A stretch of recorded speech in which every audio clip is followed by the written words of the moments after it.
go away.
Oh, there's no audio. I can't hear you. There we go. Hello and welcome. Namaste. I hope you're all having a great day. For those that will find us, retrospectively, I'm here with Toby Shinobi. He is General Shinobi. We're going to be just having a chat. We just decided like 5 minutes ago, 10 minutes ago, like, hey, should we do it? So we're like, yeah, I got an hour. Let's do it. So we're not quite sure what's going to come up, but it's probably going to be something decoding the mystical in the world, and taking a look at those hidden elements that are dancing in plain sight. Welcome, dear brother. How are you doing? Hey, man. Yeah, really good. Looking forward to this conversation. Yeah. Yeah, man. So I have no idea where we should start. We should probably start at the beginning. Which bit is the beginning?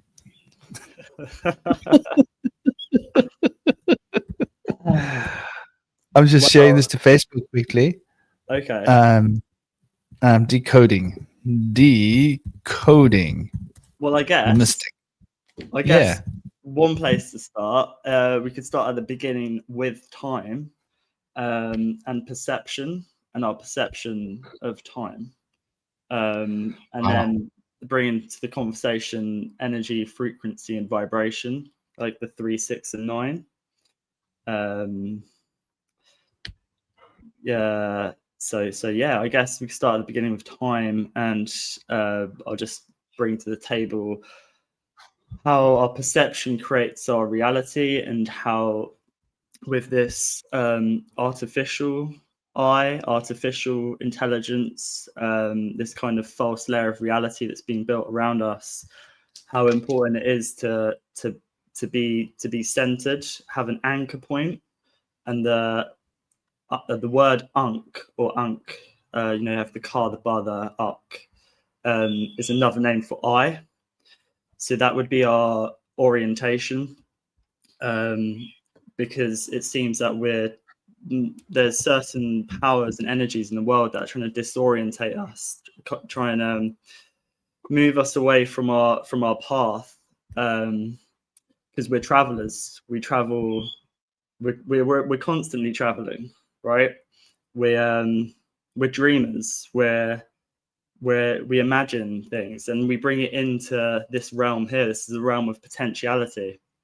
So with time, there's Chronos and Kairos. There's kind of more chronological linear time and more flow time. Flow time is kind of like dream time. And this is kind of what's being cast out, hidden. And people think time is just this linear cube-like structure, order. But at the same time, there's always a duality or a different perspective of this, which is the more watery chaos. The chaos is what is the creative force as well. It's not just the destructive force; it's a creative force. It's the pure potential, and that is the dreaming, which would be in Egypt would be the bar, the human-headed bird, which travels to different realms, to the astral realm. And I think that this is so important to hold on to, the part of us which dreams is our soul, and basically this is what's under threat at the moment with this artificial reality and this AI which has no emotion, no creativity of its own, and people are outsourcing their creativity rather than going inwards and finding the gold which is within them, within the innermost cave, in the subconscious.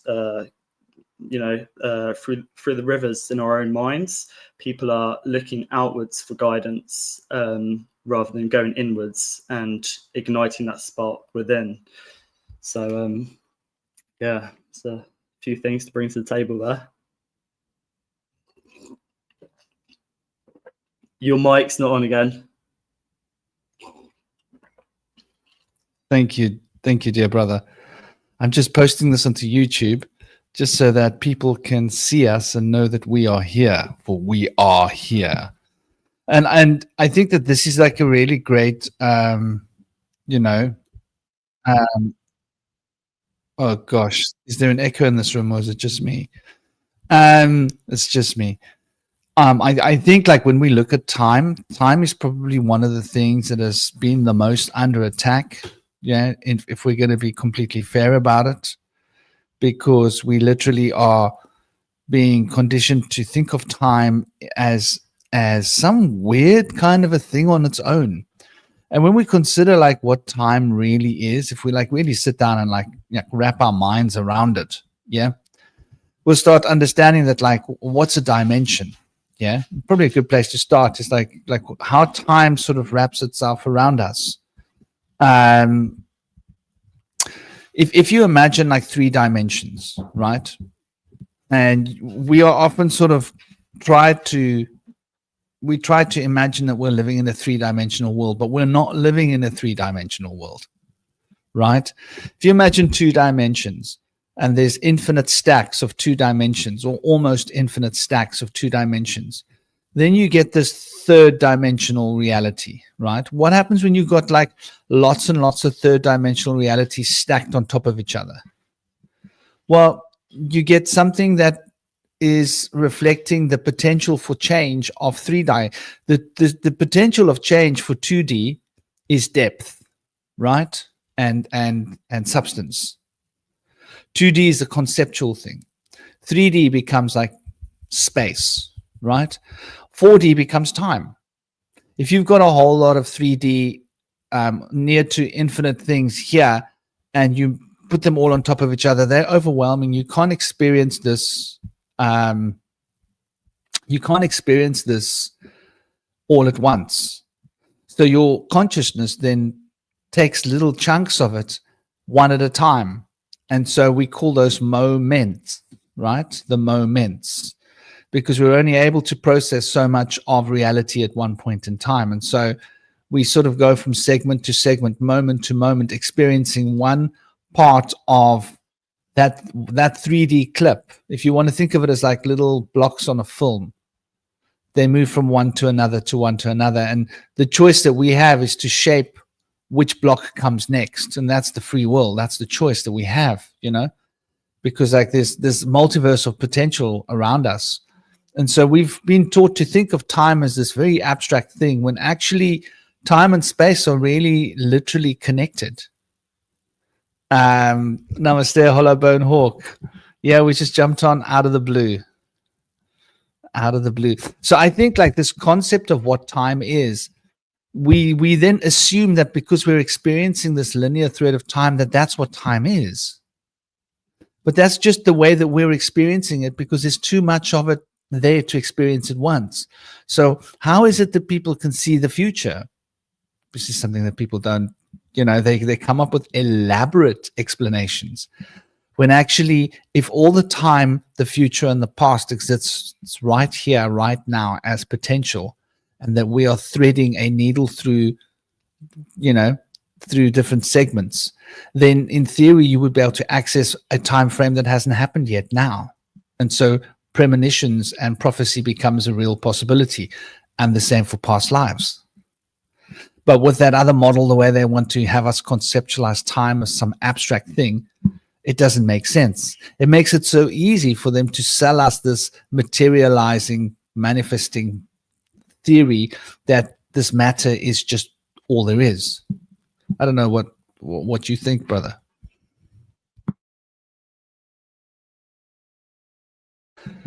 Your mic is also off, by the way. I think this is going to be a common theme. Yeah, I think that with our perception of time and how we're kind of I guess programmed to view it is to keep us kind of constricted, because we measure time by the amount of light emitted, and if we emit a lot of light, then we're going to have more creative potential. But I think that would stop the few having a lot. Everybody would be glowing, we'd be bringing things into existence. And so I think that it kind of, our perception of time kind of suppresses our spark. And with that as well, talking about past lives and seeing into the future and stuff, I think that it's like our DNA. We have a lot of dormant DNA. I can't remember the amount, but it's a lot of junk DNA, they call it. It's the same with the subconscious. We're not really tuned in with our subconscious mind. I think the two are entwined, because with death, for example, because that's really how we measure time. We measure time, we're alive, and then we die, and then that's it. So we just have this small space, but really we're infinite light beings, and that we need to die many times when we're alive. And all that means is to let go of the layers that we've built up over us, over our divine spark, which isn't just us, it would be from generations before us too. And I think the goal, the game, is to get that spark from the innermost cave, to get the gold and bring it into the world. And by the barriers and stuff, I mean trauma and stuff, which has been passed down, or another word for it would be programming, trauma. It's the same thing, because I see our subconscious mind as the backstage. And right now, the veil in the world is getting thinner, but also the veil in our subconscious mind is getting thinner. So I think now there's a lot of very powerful energy that we can become the puppet masters of our own mind. That's the choice for us to do that. Or if we don't do that, other forces are going to be controlling our subconscious via programming, by radio, television, things like that. So where I'm going with this is that with time and space and our perception of reality, I think it's really important to understand what death is and what to die is. And if you look at the etymology of die, you have multiple dice is called die. When you change color, that is to die. So this kind of whole death thing, people are so scared of death that they don't really live their life properly. That's the kind of paradox. And I think that once you let go of the fear of death, then you can really live. And I think that is the same as crossing the rivers in our mind, rather than when we die, rather than crossing the river Styx, the Archon. We can do that when we're alive. And I think that's how we get other fragments of ourselves. And I think that when we start emitting more light, when we gather more fragments, more gold. Also, I'll just mention gold and water are both never diminish. Water is always existing, it just changes form. Gas, solid, liquid, plasma, it can move through solid objects. Gold as well is the same. And also they're both to do with currents, currency and electric current, and the monetary system, the currency, gold is in the banks, and that they're entwined. Water is related with Mem, the 13th letter in Hebrew. 13 is the death card, and also gold. It's AU. A is the number 1, U is the number 21. So then you have a 1 and a 3, which is 13. So you have a 13 of water, 13 of gold, and 13 of the death card. And I think this journey of death, of dying, is about currency, and the whole monetary system of this whole energy transferring and energy taken. I think that as we're shifting towards sort of new systems, this kind of digital world, people are hopefully going to start going inwards, because they don't want to be digitized. They don't want a digital identity. They want to actually start going inwards. So perhaps what's happening on the outside world would give people a bit of a kick up the arse to actually go inwards and be like, actually, I don't need all of this monetary gain from outside. The real wealth is knowledge, applied knowledge, intuition, wisdom, and I think that is the real currency. And then that is how we gather. We do alchemize it. We turn the lead into gold. We dissolve, let go, change our color, shift our perception of reality, climb the rungs of the ladder, which is our DNA spiral. Learn to swim and not be stuck in the current stream of the current scene of what's going outside, but trust our intuition, go inwards through the rivers in our own mind, and then we're able to beam and not have solid barriers, but have a vortex around us where we can kind of let things come in, dissolve it, let them go, and also bring our pure potential to the world. And that's why we're all here, to alchemize that. And yeah.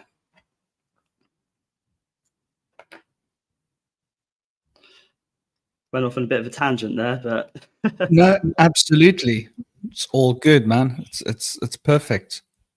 Let's see, am I sharing the right feed just to make sure I'm sharing the right image?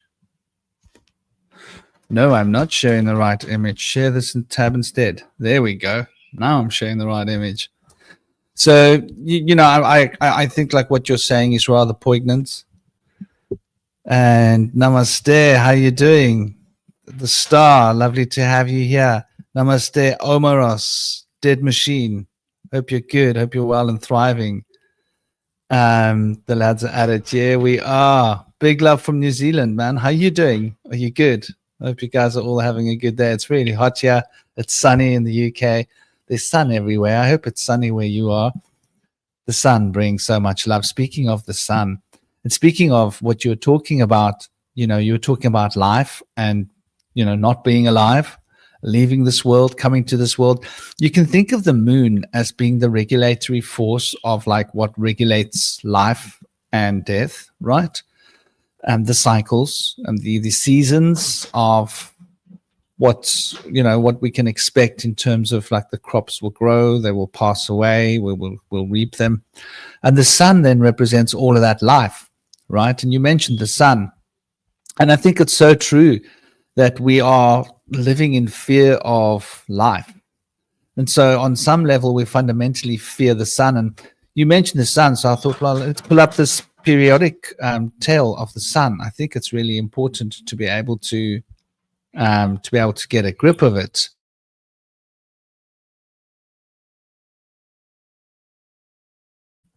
Oh, your mic's gone again. No, I asked my dog to go and lie over there because he fell asleep next to me and he's running in his sleep. But it's a Malamute running in his sleep. His big paws going da da da da da da da. He does that. It's okay, my big dog. I wake him up now. He's looking at me with a dirty look, like you woke me up, dude. But he didn't know what noise he was making. He was knocking my table with his leg, you know, when he's running. But yeah, so the very idea of the gold, if we look at it here, so we can see the atomic number is 7 and 9, which is rather interesting if you think about the representation of the enneagram, what 7 represents, the 7 spheres, the 7 hermetic principles, and how they become an expression of the enneagram, which means that there's 2 aspects of rhythm and there's 2 aspects of vibration. For the first 3 hermetic principles make a triangle, right? And the lower point of that triangle is touching the sphere, the second trinity, if you will. So if you want to imagine it like that, you can imagine a downward pointing triangle, right? Like, is that right? Yeah. My fingers aren't making a very good equilateral triangle, but imagine a downward pointing triangle where you've got vibration pointing downwards to manifest, and then an upward pointing triangle where you've got manifestation pulling into the sphere of polarity and the sphere of rhythm. And then rhythm is part of a triangle that relates to rhythm, cause and effect, and the gender generation element. So you've got these 3 sets of triangles which make up the enneagram. And so you've got vibration in the upper realm and vibration in the astral realm. And then you've got rhythm in the astral realm and rhythm in the etheric realm.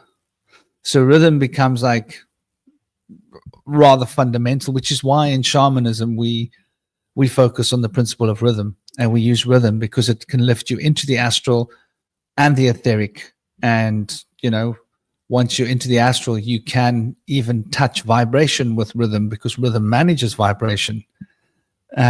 So that's like really fundamental if you want to look at the principles.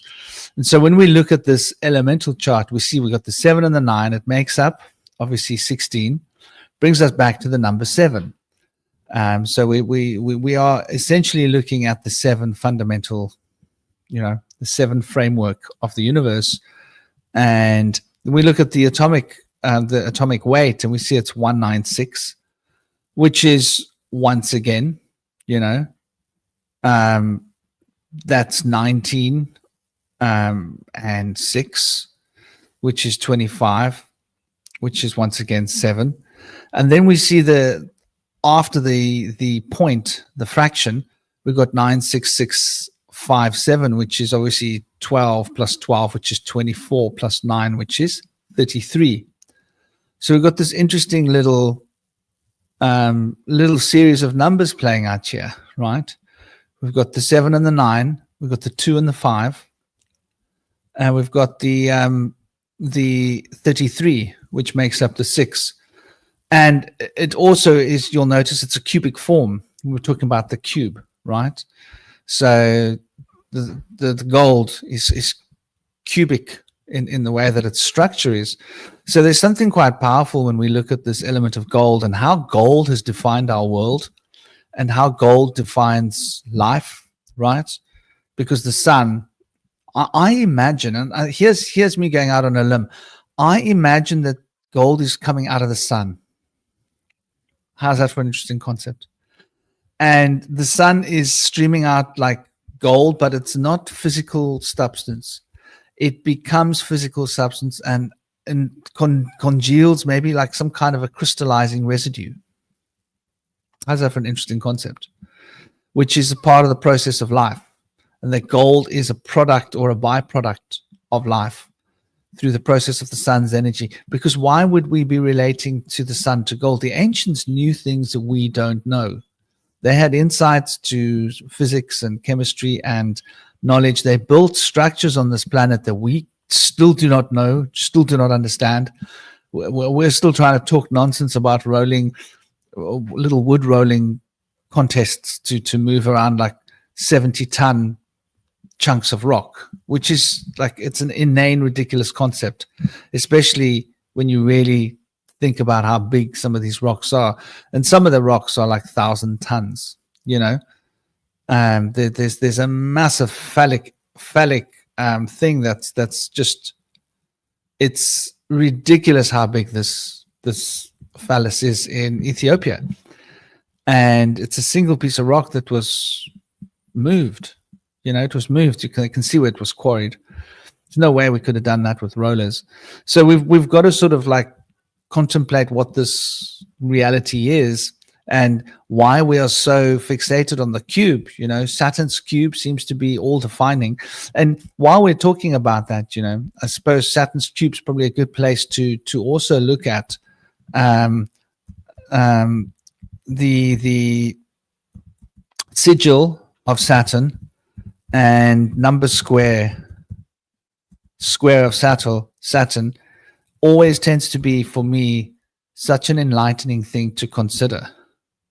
Because when we really start paying attention to what it is that we're looking at, it's almost defies logic to how much information this little glyph can pack, right? And so here we go. We're looking at it. We can see it in front of us. And what do we see? We see in the center, we see this number 5, right? And this number 5 seems to be so fundamental to humans, the 5 fingers. The fact that we got 5 fingers, the fact that our number squares are so organized that they all add up to 1. And whichever way you break it down, they come back to 6 as well. So you got the 1 plus the 9, which is 10, plus the 5 in the middle's always going to be 15. And whichever way you take it, it adds up to 15.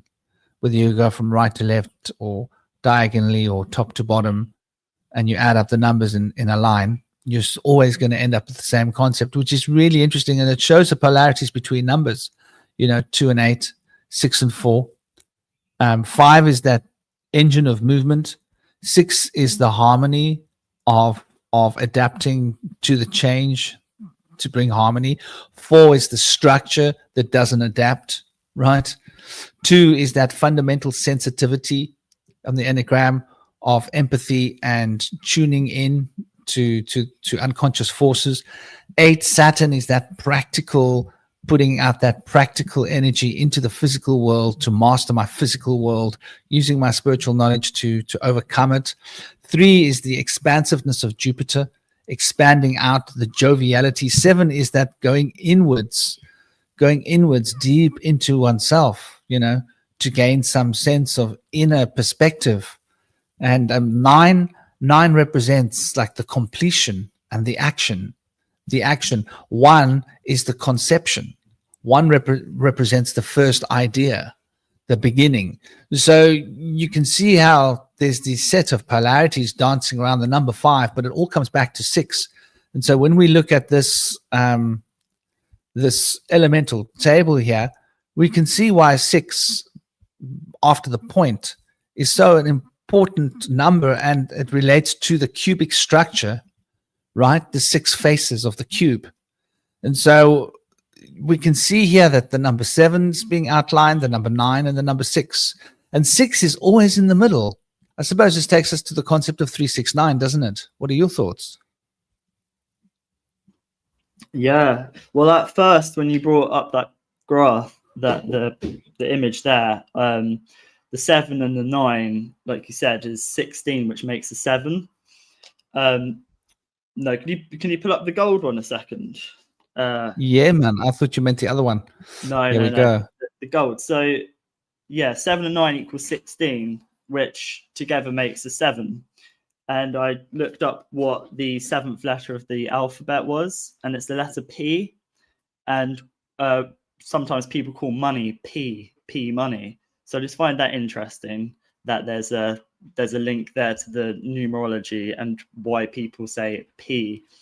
I don't know why they do. Maybe it stands for paper, but the letter P is the 7th letter, and 7 and 9 equals 16, which is a 7. So Are you sure it's not G? 16th letter. Oh, no, 16th. Sorry, I thought you said 7th. Right. Yeah, No. 16th. Yeah, no, I did. I'm getting myself confused. But yeah, these are the sort of threads I go down. It's like Oh, I'll add a 7 and 9. That's 16. What's the 16th letter? It's P. Like, oh, I'll see if there's something there. And yeah, P money. So I find that interesting. Obviously, you add them both together. 16 is a 7 as well, which is G. Stands for gold, obviously.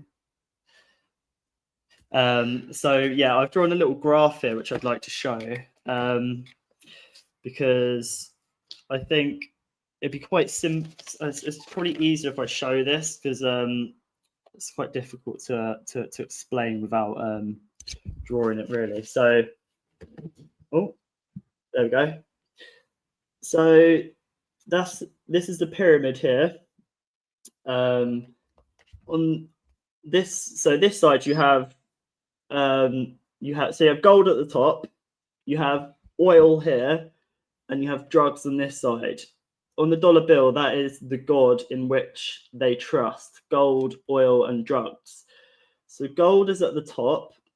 The gold would be the Ak, which means I, and then it's very similar to Ankh, which is the symbol for life, which in Egyptian hieroglyphs is shown coming down from the sun, because the Ak, the I, is life, the gold is life. And then the oil is relating to energy. So this would be kind of, I guess, the more masculine, like the fire energy, the car, the life force. We drive around in cars. And on this side would be the drugs, the D, the drugs relating to the body. I guess would relate to the mind also as well, but for the sake of this graph, let's say drugs relate to more the body, because you know, in all essence, they do affect our bodies a lot. So the body relate to water, the fire relate to energy. You have the bow, the container, which is the arc, and on this side you have the fire, the arrow. So you have the masculine arrow, the bow of the feminine, and then you have the eye observer in the center, the central point. So this is like the pin. The arc is the pin, and these two are the spin. You know, you have the electric magnetic spin, and this is vortex energy, and it shows it on the dollar bill with the eye at the top and saying, "In God we trust, he'll be so pleased with our plans," because they're letting us know that we're creating with our money, our Mon E one energy, we're bringing things into this realm. So yeah, the 3, 6, and 9 there. I'll show this again quickly. This side would be the 3, which is to see patterns, pitter patter. The fire, the light, the life force comes down, like it comes down from the sun, pitter patter, like rain. Also, the number 3, zinc, is number 30, which I find interesting, because if you have low sperm count, that's usually related to if you're depleted in zinc. So you have zinc on this side, the 3, the fire, the life force, and then this side you have the 6, which is relating to the body, or the body. Or the kind of barrier, the womb, the container, the vessel in which the sperm comes in, comes down, goes into. We're in a womb, and the light, the fire, comes down into this container in which we're in. So it comes down, goes into the womb, and then the central point, the eye, the observer, would be the child, the imagination. It's us. We're a mix of the pater and the matter, the mother and the father, and yeah, we're the observers. And this is the target here. This is the central point, which is key. And in Egypt philosophy, they believed that you had to have a balance of the ka, the vital essence, the life force, the spirit, and the ba, which is our soul or our identity, which is related to water because water is related to intuition and the depth. So you have to have a balance of the ka, the ba, and the ak to basically vortex out of here, which is what I think they were saying. Because you vortex is bringing things in, vortexes take things out, and then when we do pass on, I think we have to have a balance of this energy, and this is why there's so much disorientation with where we've come from, where we're going, where we are now, identity crisis, a lot of cult-like behavior. So people are kind of going down paths they wouldn't usually. People have strayed very far from the path, no intuition, lack of mentors for young people. So this here, there's so much to add to this as well. It's a framework which has really helped me understand where we're at, really. So yeah. Yeah, I think that's a lovely little drawing, and you know what you can do is you can take photos of it with your phone, and then you can share it in and you'll be able to see it better. Yeah, I think what I'll do is I'll do a photo. Yeah, I'll do a few because it's difficult to pack everything into one image because it would just be chaos. But the 3, 6, and 9, there's so much to add with that. So I think, yeah, it's a good idea. I'll take photos of different aspects of that. And yeah, good advice. Yeah, I've learned to use the simple. I mean, you must have the equivalent of paint on your, the simple thing that to use on the Mac, and I've learned to do it digitally when I draw something, which isn't, but like it's from thumbnails because I've been practicing these thumbnails, starting to get a handle on them. But that is really really fascinating how the Trinity comes to being, and that 369 is rather sort of the key. I mean, if you want to get right down to it. I've just got one more image there really quickly. Yeah.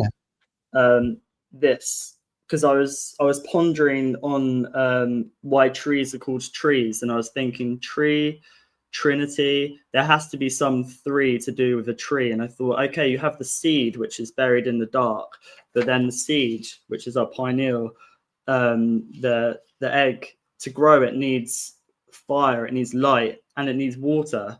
So you have the seed, which is the I, which is the pure potential, the imagination, and then it needs water, and then it needs light, and then that's the Trinity. That's the 3, 6, and 9. The 3 of the fire, the 6 of the water, and the 9 is the Pluto, the hidden, subconscious, the unconscious, pure potential that grows, and that's the Trinity. It's my drawing there. That's supposed to be a seed in a lotus position, because the seed relates to our identity, like or like our name or our wisdom within, and then lotus. So lotus means Ren, and Ren means name, and I just find that quite interesting. That obviously the lotus opens up like a flower. So yeah.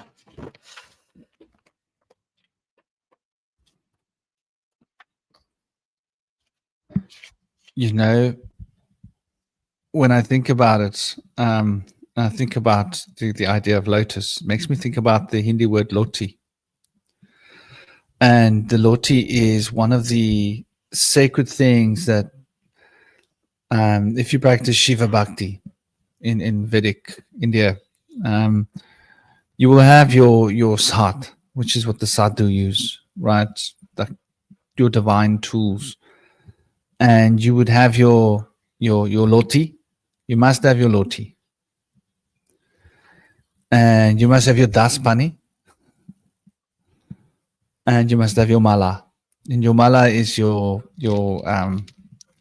seeds that you wear. And your daspani is your sacred handling of the fire. implement because you have to handle the fire. You're working with fire, Agni, fire element. And your water is sacred. You got to use a special little loti that you carry your water in, you know. That's your little brass container for your water, or copper or brass. So I've got, you know, I've got my little loti, you could say. But it's really interesting when you sort of like look at the 369 and how applicable it is. Like when you look at the numerology behind the 369, it gets rather interesting. And, you know, there are a few places where you can look at the numerology and understand them better than if you look at it on the proverbial enneagram, right? Because, and I don't mean the new enneagram that was invented in the 60s and the 50s, because the numerology is not quite in alignment with the old numerology. They've changed it, and I think it's part of a psyop, to be honest. Just when I start to look at, you know, the individuals involved in it and how it came to be. I actually did a video about that. You can find it. It's the enneagram deception. But regardless, when you sort of look at the numbers and you consider them just as they are, right? To me, it's really interesting because let me pull up an enneagram. Let's pull one up here. Okay, so it's coming. StreamYard, are you giving us an enneagram? There we go.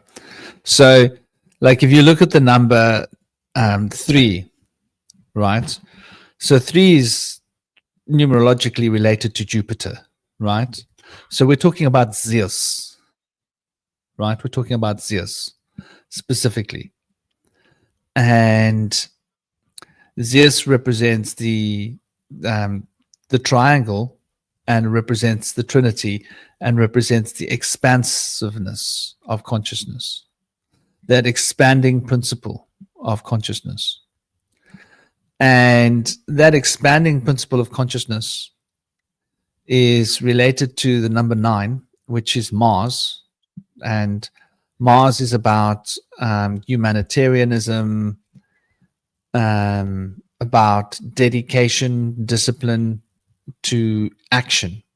So Mars is about translating ideas, concepts, feelings, passion into action.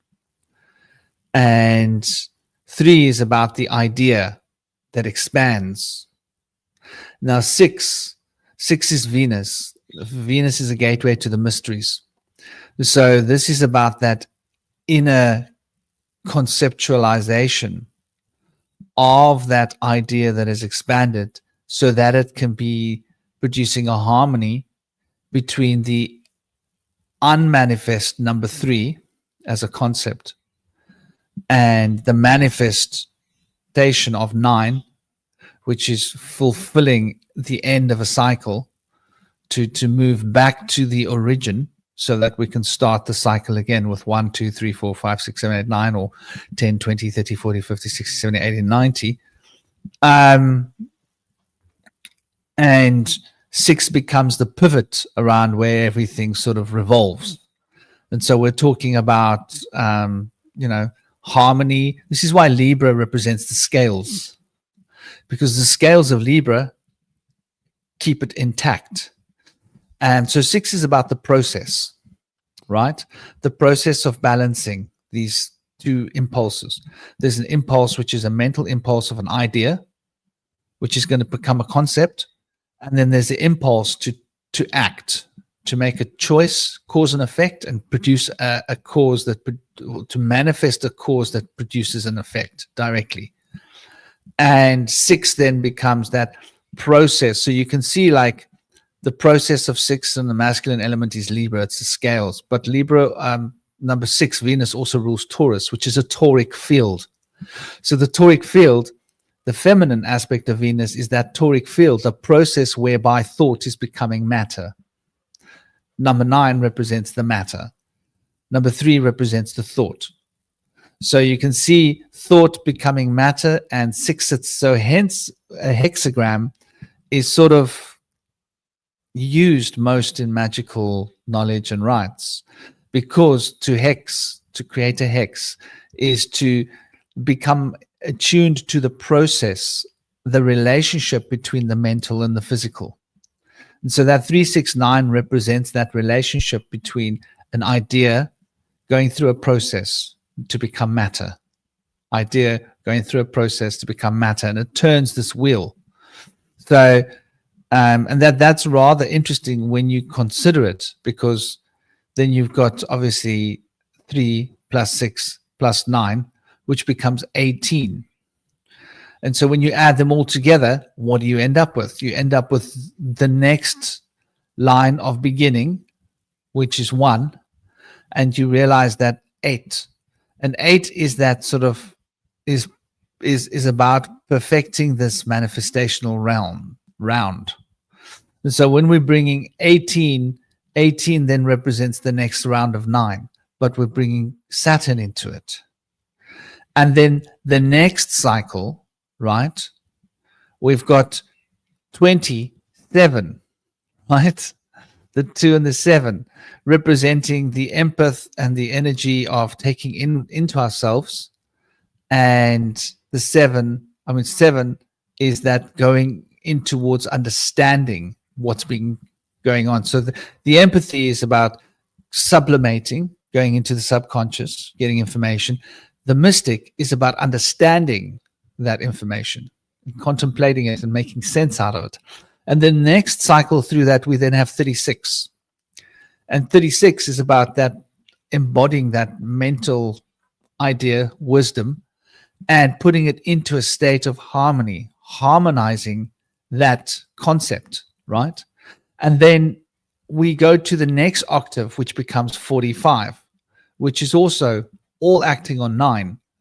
And so you then are dealing with the concrete matter of structure 4 that is in a state of motion. So 45 then becomes the realm towards completeness, right? Where the 4 has built the matter structure, 5 is bringing the movement back to it, and then the 6, the 7, the 8 are the refinement of this process, and the 9 is the end of the process that becomes the beginning of the next process. So you can see this polarization here between 1, 2, 3, 4 and 5, 6, 7, 8 working together, with 9 being the point where they meet.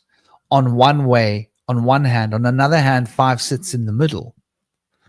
And then you got 1 plus 9, which is 1. 2 plus 8, which is 1. 3 plus 7, which is 1. 4 plus 6, which is 1. So there's 2 ways of decoding this enneagram, finding the feminine path and the masculine path of the way these numbers sort of integrate. But 369 becomes that sort of standard of the process of coming into matter. And these other 4 represent what you can speak of as, like in the Kabbalah, we speak of Atzilut, Bria, Yetzirah, and Isia. So Isia is the number 4 and number 6 working together, right? Yetzirah is number 3 and number 7 working together, the mental plane, right? Bria is number 2 and number 8 working together. This is like the deep emotional plane, right? The emotional currents from number 2 being structured by 8. And Atzilut is the origin, the 1 working with the 9 that contains the seed for all things, that the fundamental state of being. So it's just very interesting when we see how all these numbers play out, and how 3, 6, and 9 play these important integral sort of places, or hold these important integral stations on the enneagram. And I think this is why lesser mystics in old times created this other image of, like, if you put into enneagram, it's sort of like how can I put it? It's like a baby enneagram to me when I look at this, right? Because it's sort of trying to exoterically express something that's esoteric. Does that make sense when I say that? it's trying to make obvious this connection between the 3, the 6, and the 9, right? And so it's like they've gone out of their way. Yeah, this one. They've gone out of their way to make it so obvious. Why is it not sharing there? They've gone out of their way to try and make it so obvious that, like, even somebody who doesn't know anything about mysticism or the occult or spiritual sciences should be able to see the relevance of 6 and 9. The problem is that they've left this open here between the 4 and the 5, which then creates its own sort of set of dissidences, because now we are no longer operating within the origin. We are no longer bringing the origin into the picture. All things need to be connected to the origin. Otherwise, the divine feminine is lost. And here they've locked the divine feminine in between 3, 6, and 9, and they've excluded all the other numbers from the divine feminine, which doesn't make any sense, because all of the numbers are an expression of the divine feminine. So the moment you do that, you create this sort of issue between 4 and 5, which is what we can see, I suppose, if you look at the way that we conceptualize things. But when you look at like the deepest mysteries of numerology, and numbers are like a fundamental way of understanding the way these things work, we can conceptualize that, there's a reason why we say 3 times lucky, right? The reason why we say if you want to create, you have to have 6 with your girlfriend, right? You have to have 6 with your girlfriend if you want to create a new life. And there's a reason we say the femma 9, right? The femma 9.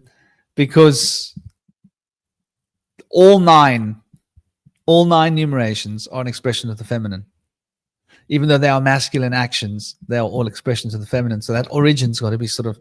So it's these numbers hold keys to the whole universe, and language has essentially emitted from this. And there was something else you mentioned. But I'll catch up with it just now. I can see you writing down, so I take it I've triggered a couple of ideas in you, have I? Yeah, as always, I've been scribbling away.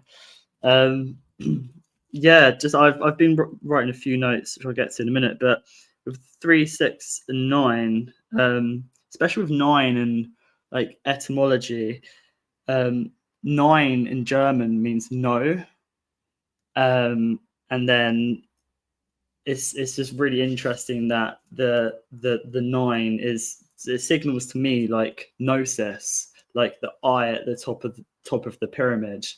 And then also if you say 9 like with a bit of a twang, like 9, it kind of sounds like knowing as well, like knowing 9. And I just find that interesting that obviously the 9th letter is I, the letter I, and the I is at the top of the pyramid. So yeah, and also the number 6 is like fixed, which is matter, and then 3 is to see, which is light. But yeah, it's very interesting with the other Enneagram, where the 4 and the 5 is kind of split. They're not connected, because the number 4 is the feeling side, right? And then the number 5 is the thinking. So Enki's number, for example, is 40, and he's the goddess of creation, water, the earth, and like, so matter, which is like feeling, stuff we can touch, water, emotion. And then the number 5, 50, is related to Enlil, which is to do with the air, the mind, the thinking. And right now we're in between the thinking and the feeling, the heart and the mind. There's a sort of a separation of that. And the Hopis had a prophecy that the transition from the 4th world to the 5th world predicts a period of significant global change and destruction, followed by a new era of peace and harmony. the fourth world is characterized by social and spiritual corruption. So that would be the age of Pisces, potentially, which is water, I guess, more feeling. But obviously, there's been a lot of spiritual corruption. And their prophecy was that this would be marked by natural disasters, war, and stuff. Obviously, war isn't natural. And celestial signs as well. So 3i Atlas 2 turned blue not too long ago. I don't know if it's still blue or not, or if that's even true, but the signal out there is that this light or this star comet is turning blue. And in the Hopi's prophecy of the new age, they mention a blue star, and I can't remember what it's called, but this is very interesting because I've been feeling for a long time that we're at a crossroads of a crossroads of a crossroads. We've just come from one millennium to another. The year 2000, 2012 was supposed to be the end of the world, the end of the Mayan calendar. Now we're going from one age to another age, whether we've been in Aquarius for a while or just kind of transitioning into it. It would seem so. And Kachina. Yes, that's what the star was called. Yeah. So I find it interesting that they have this prophecy of a blue star. Right now we have 3i Atlas, which is 3 eyes are 999, which is either an emergency or something emerging from the sea. What is the sea? So the sea is up there, what's in space, the waters above, but also the sea is the waters below, which would be in the earth. And there's talk of Leviathan waking up and lots of naval activity in South America, but also the sea is within us too. It's our subconscious mind. So for me, this 3i Atlas signals third eye at last. And this third eye, you can see it on the dollar bill. This third eye is something that the powers that be have been trying to create, which is artificial intelligence, the artificial eye. But also this eye is within us as well. It's our third eye. It's our central point, that the arc, the anchor, the target. So there's a lot going on here with people being divided between the heart and the mind, the water or the fire, you know. Yeah, I heard that Blue Atlas turned blue recently, and then I saw that there was a blue star which would signal the coming of a new age. And then we have talk of the end times, the apocalypse, revelations. Yeah, possibly, Katrina. Could it be one of the variable stars? Potentially. I mean, with this 3i Atlas, unless I can perceive things with my own eyes, I always just go with the essence. So if there's something up there or not, I mean, I don't know. There's some really dodgy images being shared, like very blurry images of it. We're told it could be a hostile craft. It seems that any time there's a sort of mass awakening or a growth in spiritual awareness, like the year 2000, I think a lot of people were becoming more aware then. They certainly did after 2001 and what happened. 2012, I've heard that's a key date for lots of people coming online. 2021 was another key year, especially for me as well, and what happened in 2020. And then now, this 3i Atlas, there's a lot of fear. And I just, you know, alien invasion, comet, it doesn't matter to me. What matters to me is that for me, it's signaling third eye at last, which is a polarity of our third eye, or so the ancient intelligence or the artificial intelligence. This is the feeling, the intuition, and the thinking, the knowledge. And there seems to be a suppression of the feelings, suppression of the water, suppression of the emotions, or not even suppression. People's emotions are being played with. Like people who are becoming more empathetic, and people who are having a lot more empathy, they're being manipulated, and you know, and at the same time, people with a lot of empathy are being manipulated. Then on the opposite side, people's anger's being manipulated too. There's kind of a distortion. And then the tale of Narcissus has helped me understand what's going on, which I'll let you talk for a bit, and then maybe I can mention the myth of Narcissus and how it kind of relates to our reality right now. Yeah, I think this whole idea of the Kachina, and it's funny because Kat arrived, and I was like, "Is the name Katrin?" And I was like, "Oh, it's her." And I was thinking it was because I read her name that my brain was trying to figure this out. And we got the Kachina in here as well. Yeah. It's very interesting when they speak about the fourth world, because it makes me think about Steiner, and Steiner speaks about that we're in the fifth world. Now, these cycles repeat themselves. I wonder, and I'm just going to push this boat out there. I mean, this is just a highly speculative shooting at the stars concept, but sometimes it's good to shoot at the stars. Is the idea that there was some kind of a catastrophe. There was this great comet that passed through the heavens. What was it? 1700s, right? And then following that, we've got all of these images of cities that are empty with nobody in them, and evidence of a mud flood that seemed to cover England, here in Cape Town. There is nowhere where I have been in the world that I have not seen evidence of a mud flood. So that in itself is rather interesting. I have yet to travel somewhere on Earth and not see seen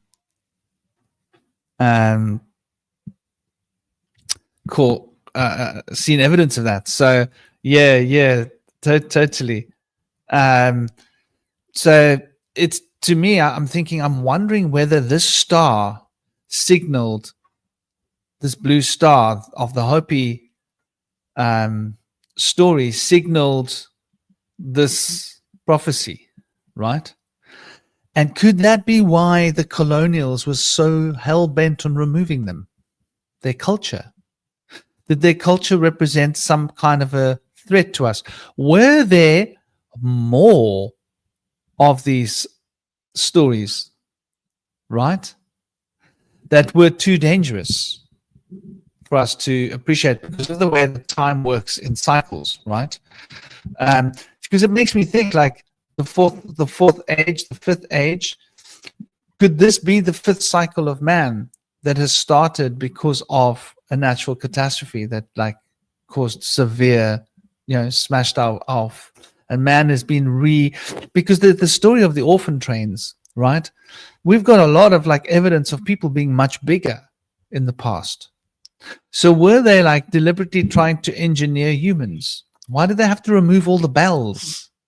Why did they have to get all of this knowledge of Tartaria? Why did they have to get rid of it? What is the story behind having to get rid of all of this information? So it's interesting. So I wonder whether that whole story is maybe a prophecy that's happened already, but these things work in cycles. They would have to work in cycles. Maybe this is why they had to reinvent our history. Maybe this cycle keeps coming around more often than we would believe, because there was this blue star in heaven in Galileo during the time of Emmanuel's being a baby, that crossed the sky.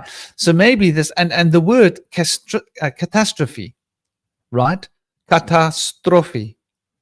So that means literally the destruction or strife of a star, doesn't it? Katas, I think, means star. Is that right? You should know, Kat. Your name, the root of your name is the word for star, isn't it? It must be. No, I have to go and look this up and make sure. Kata etymology star. I just have to double check this. Well, strophe What is language? too far from strobe. If you swap the P and the B, strobe will be strophe, Yeah. like a strobe light.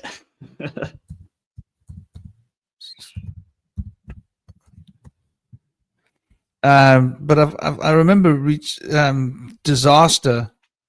Yes, it comes from the word Greek, meaning bad, and star, astron, right? Astro, kat astron, astrophe.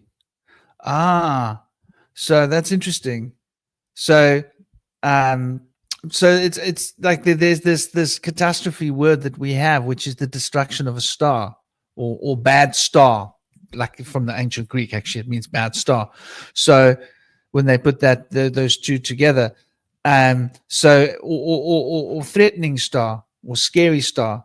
So the star comes around, and whenever the star comes around, there's some crazy thing happening. Like, what does Herod do? He wants to get rid of all the babies, right? So all the firstborn boys are being like, they're being done, trying to get rid of certain bloodline, right? Trying to remove certain bloodlines, but not just a certain bloodline, trying to like break the entire bloodline somehow. I don't know. It's really interesting when we start to look at this because um, to me it seems like we are definitely on the cusp of two ages right here. And I some part of me says this is like a cyclical thing that happens again and again, and we're sort of playing out in Groundhog Day. I don't know what you think of that, but you wanted to share something else as well, brother. Yeah, no, I completely agree. I've thought for a long time that we seem to be replaying or going over a similar story. Like, I feel that we've been here before in this kind of scenario. Like, perhaps it's what happened in Atlantis, where the emergence of the artificial, there was a kind of a battle between the thinking and the feeling. And I think that the AI, all this infrastructure and stuff, wouldn't necessarily be bad if we had a balance of knowledge and intuition. But clearly, for a long time, there's been so much done to humanity that there's been a void created inside us, and that it's been filled by this artificial, rather than us being whole, emitting lots of light, being connected to our gold or our god or source, and integrating it with this technology. We're not at that stage yet. And I've mentioned before, with Zervan meaning cosmic time, and then you have Ahriman and Ahura Mazda in the womb, and that the story goes that Ahriman forced his way out of the womb.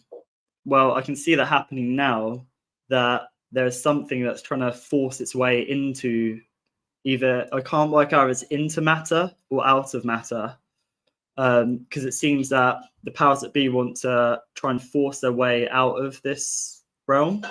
And something that came to me the other day was that I think that what happens is that when we die, when we pass on, we have to tell a story. We have to have our identity. There's many different stories about this, but we have to have we have to know who we are. And I think that this is quite clever, because what I believe happens, and I'd love to get your thoughts on this, and I might have strayed a little bit from what we were just talking about, but I'm sure we'll go back round, is that when we die, when we pass on, there's beings that latch themselves onto us that want to leave this realm. And I think that what happens is that when we meet our higher self, the guardian at the gates or whatever, we have to prove who we are to pass. And I think that what's happening with this digital identity crisis is that people have lost who they are. They're trying to work out who we are. We're all trying to work out who we are. So what happens is that there's other beings that latch themselves onto us, and they trick our higher self into thinking that they can pass the gates. And then if we don't have our identity, we have to loop back round. And I want to try and get back around to what we were originally talking about, because I went off on a tangent there. But this blue star relating to Emmanuel, you say, I find that really interesting, because next year is a 10, which is 2026. There's obviously the Roman numeral for 10 is X, or a cross. And Christ died on a cross. There seems to be a huge shift in Christ consciousness. We're going from a 9 completion year snake, where we really need to sort of come into our intuition, because we're at a huge crossroads of humanity right now with this maybe new age.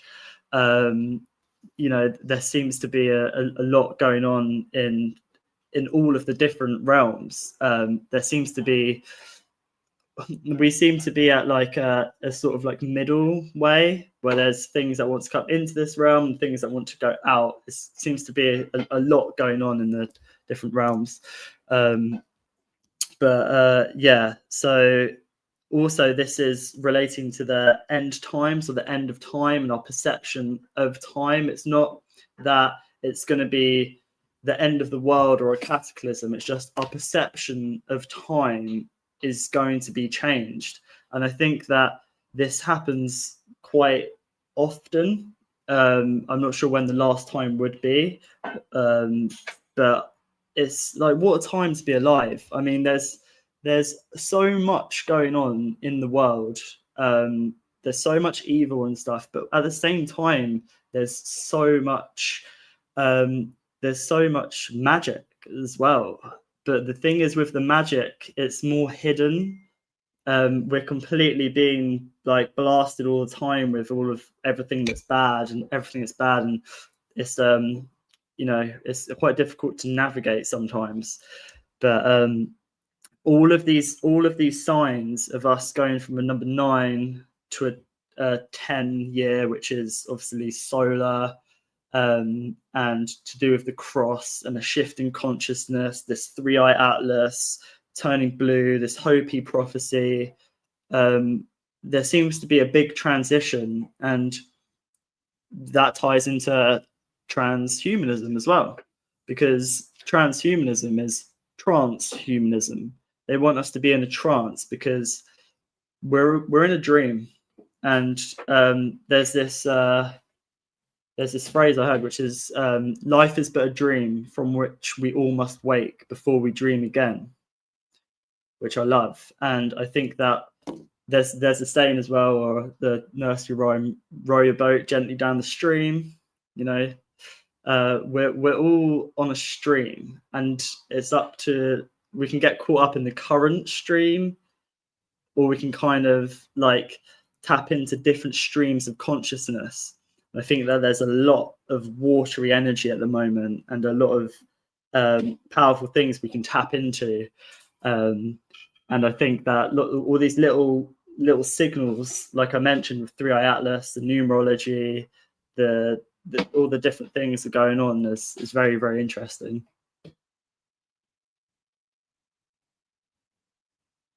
Yeah, totally, brother. I would just add that it's interesting you mentioned like Emmanuel and the catastrophe, and I think they've played with the meanings of our word, because like you see the word kachina, I think it means purifying star, a purifier. And I think that when we see that blue star, it's a sign of a purification coming on the planet. And so we've got the Emmanuel and the sign of the star. And whenever we have the star, there's like some kind of a purification going to happen. Some purifications are challenging to observe, and some are easy, But it's sort of like, if you want to purify yourself, you probably got to eat something that's disgusting, right? And eat this disgusting stuff, and then, or drink it, and then it purifies your body. Purifying things very rarely taste like honey. They're normally bitter. There's a bitter taste, like wormwood is a purifier, for example. like we see wormwood in the Bible, but that's wormwood is for getting parasites out of your body, brother. I just want to remind you that Esme is going to be pulling out her nails. Are you still going to Brighton? Yeah.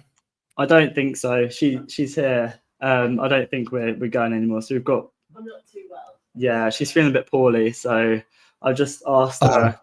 You still up for going to Brighton, but because we've got but Bodie finishes nursery in like 2 hours, and Brighton's a bit of a way away, so it was a bit up in the air. So we've got time, but with what you were just mentioning there, I just want to say really I hope she feels better. Much love. Yeah, thank you. We're making a raw cacao at the moment, so nice. Full of antioxidants and stuff. So yeah, and it's also bitter as well, isn't it? Raw cacao. So yeah. My boy has learned not to turn his. He will only drink his cacao bitter now. He doesn't want any sugar or honey in it. I'm really proud of him. See, we had a little bit of raw honey, a little bit of cayenne pepper, because raw cacao. I can't remember what it is.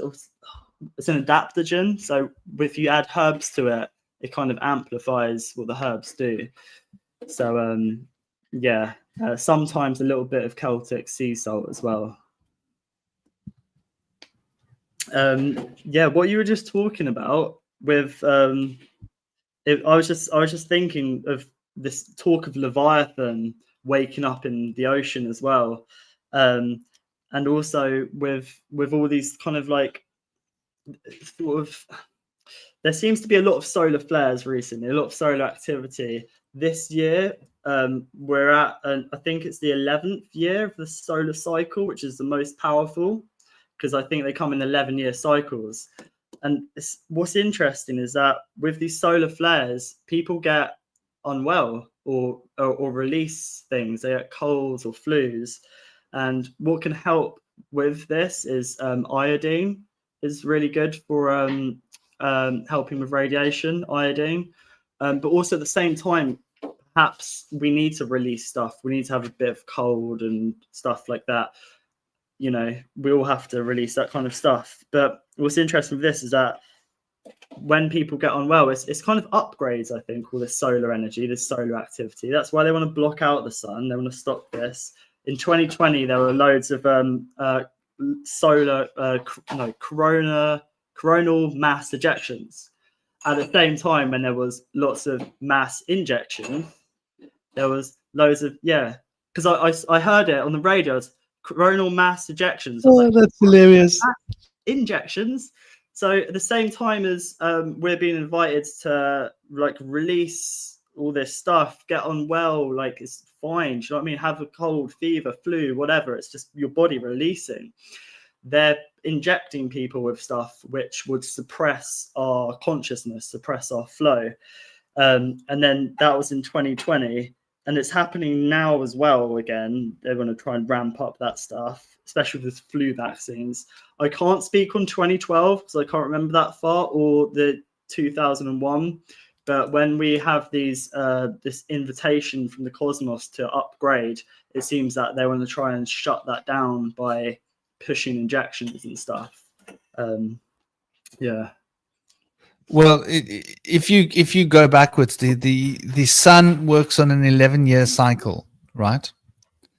So every 11 years it flips its poles. So every 11 years it gets back to its same point that it was at before, and so it gets more and less, right? And it gets more stable and more unstable. So if you go to like, if you say like the peak, when did they want to put the little needles into arms, right? When was that time? The peak of that time was really 2022. Yeah. That was the time that they really wanted to, they had it ready and they were lining us up for shots, weren't they?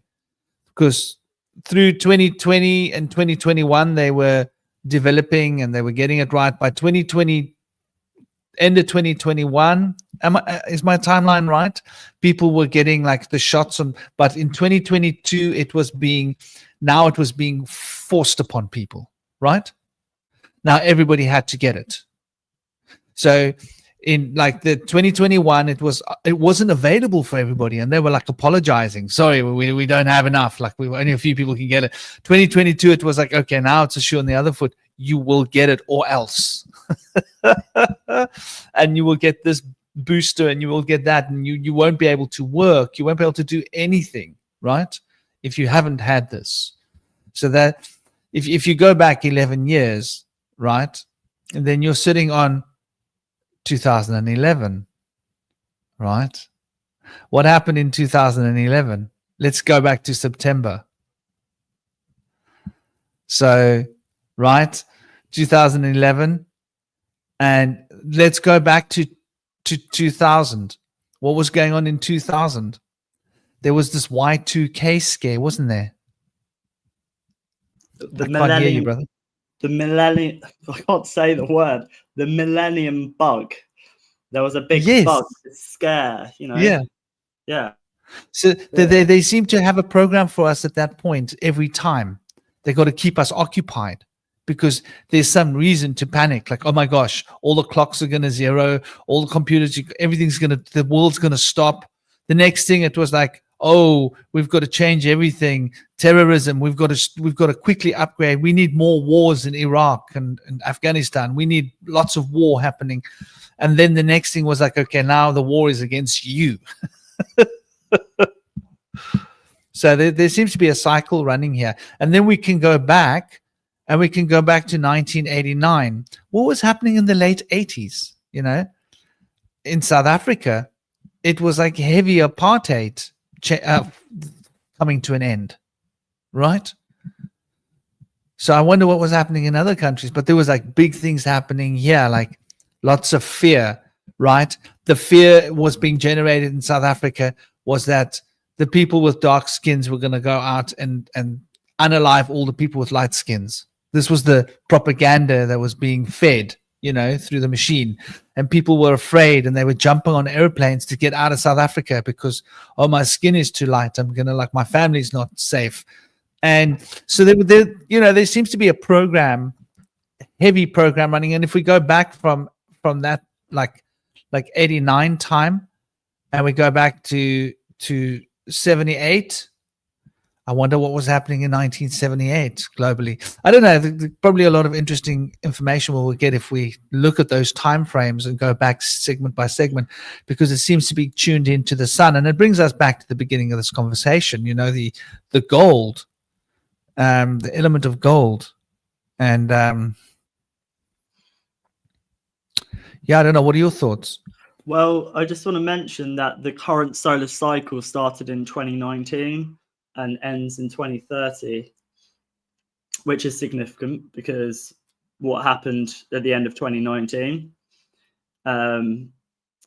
which if you go on YouTube, search Event 201, it's an interesting video for people to go and watch. And right now, or the end of 2024, between 2024 2025, it's kind of it peaks. So it seems that there's a lot this solar energy they want to try and harness and try and create things, and at the same time, yeah, like Katrina rightly says, feeding off fear, which is false evidence appearing real, fear, which is a low vibration, a low frequency, whereas the opposite of is love. If you have a higher frequency, you're vibrating higher. In cymatics, there's a saying, if you amplify the frequency, the structure of the matter will change. So if we have a heightened frequency, our perception of reality will change. And then this is why there's a distortion. And I'll just mention the myth of Narcissus, because it's a kind of it's a story or a framework I'm kind of working with at the minute to understand what's going on. Is that if you look on YouTube, any videos, it won't mention Narcissus had a twin sister.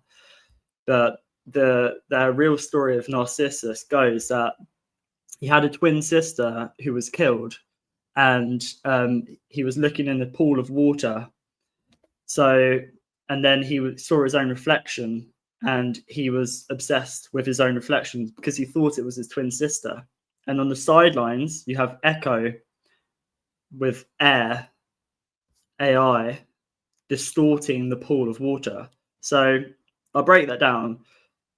Narcissus would be the conscious mind. His twin sister would be the subconscious mind, which has been cast out. The chaos, the dark, the negative. Don't go there. Don't cross the rivers in your own mind. Just be conscious. Just follow the light. And then Narcissus, void of the subconscious, just with the conscious mind, looking into the pool of water, which you could view as technology, or like a mobile phone, which has a blue light which pulls, which can transfix us, like he was transfixed with his own reflection. And what AI is doing is distorting the matter, distorting our perception of reality by echoing back to us what we want to hear, you know, because it's just a reflection, but it's a distorted reflection. It's not really, it's not our true reflection. So I just found that quite interesting. If you look at Echo as AI, and then Narcissus and his twin as, you know, there should be a union, really. And what's happened is we've been separated from our subconscious or our higher self, you know, because the light is found in the dark, and that's where our gold is. It's in the dark. It's in the subconscious.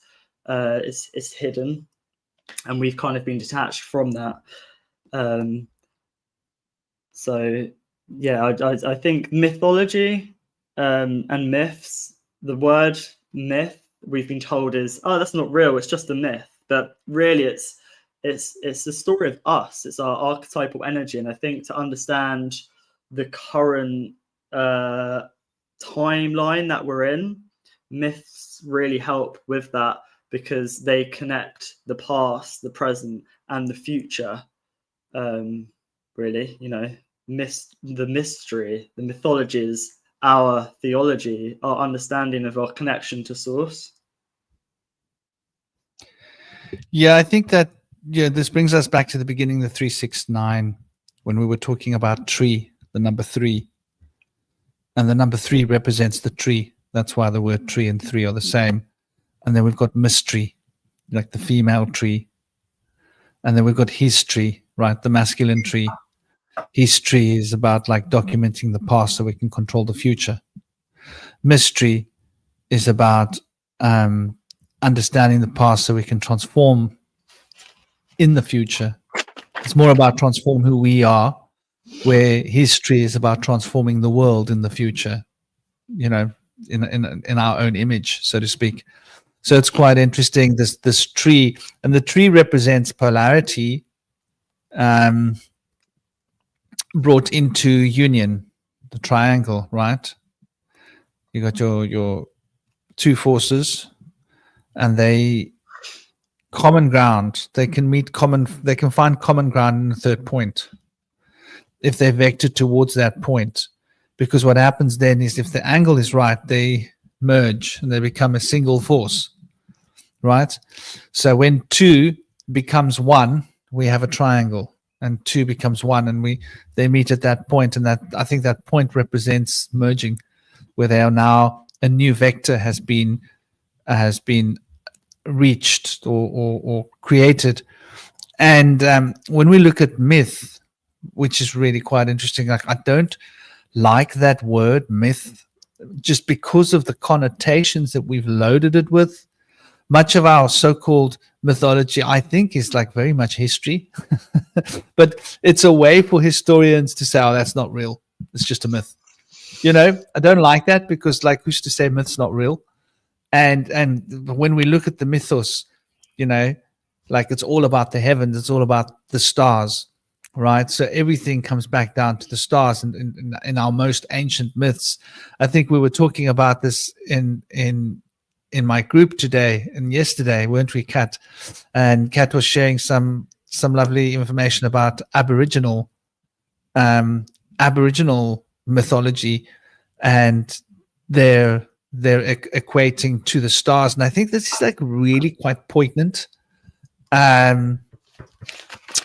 Like just how we've forgotten how so much of our words, our language, our ideas, our myths, our culture come from ideas related to the stars. And now we've been sort of taught to look at the world as if like, you know, it's a negative thing to be reaching for the stars, isn't it? Am I right or wrong these days? Like it's if you're told you're reaching for the stars, it's not really a very positive thing, is it? It's not seen as like a compliment. Someone says, "Oh, you're reaching for the stars, dude." Well, if you say someone's up in the stars, it's not a compliment. Where it ought to be, I think it ought to be a compliment. So we've really like changed a lot of our perception of the heavens and the stars, where before we considered them having a relation to the divine and the prophetic, and now it's become like a sort of like a he laughed behind my back. You're a complete and utter idiot, you know, because you're up in the stars. Ha ha ha! You don't know what's going on, you know. Where actually, if you think about it logically, if you're up high, you've got a bird's eye view. You're more likely to have a very good perspective of what's going on. Every military strategist wants a bird's eye view. That's why we build drones, right? So we can like look from the sky and see what's going on down below. And like any paramilitary organization, they will have their drones up first and get an idea of like what's down below and really want to see the whole map, the whole picture. You can't see that when you're on the ground. But when you relate the stars to the ground, you get that reflection. And then you can see the ground reflected in the stars, like from a mythos perspective. And so like all of these ideas, and you know, there seems to be this insult that we insult all the beautiful things. Like, how's this one? To be told you're being self-conscious. It's an insult. But it's actually the most beautiful thing you can do. Yeah, okay, yeah, I'm conscious of the self. I am being conscious of the self. I am going inward and I'm observing these forces that I call myself, and I'm gaining a foothold of perspective and understanding. No, you're being self-conscious. It's an insult, where it should be the biggest compliment of all. And I think there's so many of these little nuances in the English language that have become so sort of colloquialized, and I think it keeps us locked in. So when people then hear other people being called self-conscious, they don't want to be self-conscious. So it's almost like, no, you can't be conscious of the self. You must ignore the self. And the same for the stars, right? Like you don't want to be thought of as being up there in the stars. You don't want to think too freely, right? Because too freely thinking means that you're up there in the stars and you're lost and you're a laughing stock. So we need to sort of rethink our cultural dogmatic perspectives and how we've been conditioned by words, and how powerful these words are to shape our consciousness and to realign our perspectives and our ideologies, and produce sort of like a proverbial cage of words that we are stuck within, and not understanding when we're talking about a catastrophic event that we're talking really about the stars.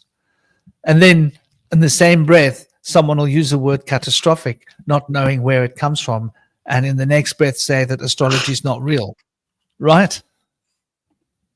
But it's like, well, did you hear the word you said 5 minutes ago, catastrophic? Well, that comes from astrology, right? Like people would look at the stars for signs and portents and go, oh, something big's happening on Earth. So that's very interesting, you know, this relationship between the heavens and the earth. And I think this comes back to our 369 conversation, right? The three, that mental. What are the stars? Okay, this is a big conversation, right? Like you're going to have the flat earthers. We're going to have the disc. We're on a round ball earthers. We're going to have the hollow cave earthers. We're in the hollow earth. We're going to have the inverted. We're on the inside of the earth, right? There are a lot of different ways of looking at this. But like, what do you think when you think of the stars? I think of living beings communicating with us. I don't know where you sit with that exactly. Yeah, when I think of the stars, I think of plasma. Like we're told the sun is a gas giant. It's not. It's plasma. Um, Plasma is ionized gas. It's conscious. The stars, yes, are living beings. They're conscious. They're frequencies. Um, and they're frequencies that we can tune into. I view them as gods, which are also guides. The word gods sounds like guides, and I think they're one and the same. Gods can guide us, guardians of dimensions. The stars above are guardians of dimensions. You have Saturn, time, the fourth dimension, and you have the other planets also as well. And then you have the different layers of I don't know what they're called, but different like layers of certain planets. You have obviously Pluto on the outside. Do you know what I mean? There's three different layers of the planets, and I think that in between these layers there's water, and we cross the barrier of water when we're dreaming. Our soul travels to these different dimensions when we're dreaming. But when we're just having a conversation, we can be dreaming. The dimensions is to have multiple perceptions of reality. Di meant ion. Ment is mind. Di is to multiply or to change perception or color. So dimensions are just to change our perception. And when we tap into these beings, we can do that. And they're frequencies which are in water. Because if you have water and then a frequency, it creates light. In the beginning was the water, and then was the frequency, or the word, or the weird, the fate, and then that creates something that we can perceive. So we have the pure water, the chaos all around us, and then we have the frequency which we can tap into, the thoughts that we kind of collect, and then we can turn that into light, like abracadabra. I create as I speak. As I speak, I create. Our teeth are energy centers, and we emit a lot of light from our mouth, hence why they were covered up recently. And also we emit a lot of light from our reproductive organs too. We create from there, we create life, and we also create from our mouth here. So that's a trinity of the water. So yes, you have the water, and then you have a frequency which creates the vibration, which is something that we can see, which is light. And then 100%, the stars above are it's like the light which is inside us, like our DNA is also light in water, which I don't know too much about plasma, but I'm pretty sure that that's to do with a plasma, or the water that covers our DNA, or our cells or whatever. It has to be coherent. You have four-phase water, which is more structured water, which looks like a hexagram. And when water behaves like that, then it behaves differently. We bring life in through via plasma, the place of the Ma. So 100%, they're beings up there. That's why they're seen as gods, the planets and gods. And I think that our perception of them has been warped, though. Like, I'll use Saturn as an example. People say Saturn is Satan. Kronos, old father time. We've been made to fear the gods, and because they don't want us in multiple dimensions. They don't want us accessing multiple dimensions. They want us in one reality, one density, one ring to rule them all, stuck in a loop. And I think that we can break through these different barriers, which is water, like barrier. And I think our bar goes through these barriers, And but yeah, 100%. There's very powerful energies that we can tap into if we sort of connect to these beings, to these gods, which are guardians at the gates of these different dimensions. And with COVID,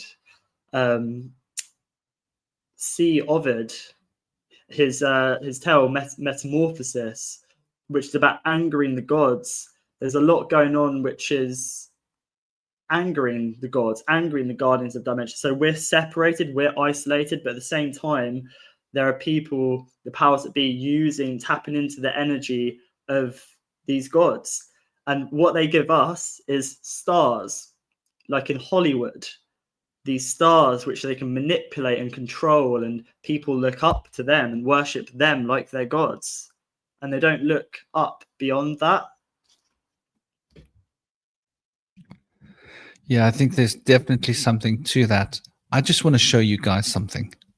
You mentioned plasma, and Kat's shared something about some of the newer ideas that are shared by some of the geophysicists, and it's a new idea, so it's obviously still French. So let's put it up here, and I just had to share it because I love it. I love it when I catch them in the act. These evil, blooming, I don't want to say bad words, bastards. I love when I catch them in the act. So there we go, right? Are you enjoying the show so far? Well, let's see what the other show was. What was my history? So, okay. So this was what I first shared, right? So you ask Google plasma in Earth's core, and you get this answer, right? There is no plasma in Earth's core. It is solid metallic ball of iron, and there is nickel despite being hot enough to melt due to immense pressure. The outer core, however, is a liquid metal that generates Earth's magnetic field through convection, while plasma is found in the magnetosphere and ionosphere above the surface. Okay, so they're telling us it's in the sky. But then when you change your search term just a little bit, right, then Google AI comes clean. Well, actually, the idea that the Earth's inner core might be plasma behaving as a solid is a concept discussed by some geophysicists. You've just got to love. You've just got to love the bloody gump of this AI machine to tell you an absolute fact in one hand, and then while actually, there are scientists that are discussing this. It's not a consensus idea yet, or at the moment, but like it's being discussed, and I think this is quite like poignant, when we're talking about plasma, because just exactly what plasma is, and it's quite an interesting substance. Like, I think when we're talking about plasma, we're talking about like the most etheric substances there is, right? And yeah, like interesting, blood plasma. And I've always been fascinated by the concept of blood plasma. The fact that it's a translation, the blood is a translation, a vehicle, medium through which life and consciousness can come into the body. It's quite, for me, it's quite a thought. And then we talk about blood plasma. Just exactly what is this blood plasma? And they'll tell us, no, well, they've got a lovely little answer for it. But these I don't think the word blood plasma is a very modern word. I think maybe it's an old word, right? It's been used for a while. And maybe it was used in a slightly different context to what it's being used now, because our science has been so bombastically like crunched into a cube. And we're not allowed to think outside of the box, right? We have to think in this little cubic box that they've given to us. This is where you're allowed to think. This is the limits of your Yeah, the only hole in the body that gets closed, the star. That is interesting as well. And that life force and that belly button, I think there's something quite in this. We're talking about plasma as being like a gateway, maybe, between the physical and the non-physical, right? Matter and antimatter, the other side here. And there's sort of a metaphor with, the navel hole in the body being a gateway between, life and the other side. Basically, a woman's body is designed, and we first get everything that we need to be alive through our navel hole, right? And so we've got the navy, right? Like, what does the navy represent? Well, why is this word nav and navigate and the stars? You see, and plasma.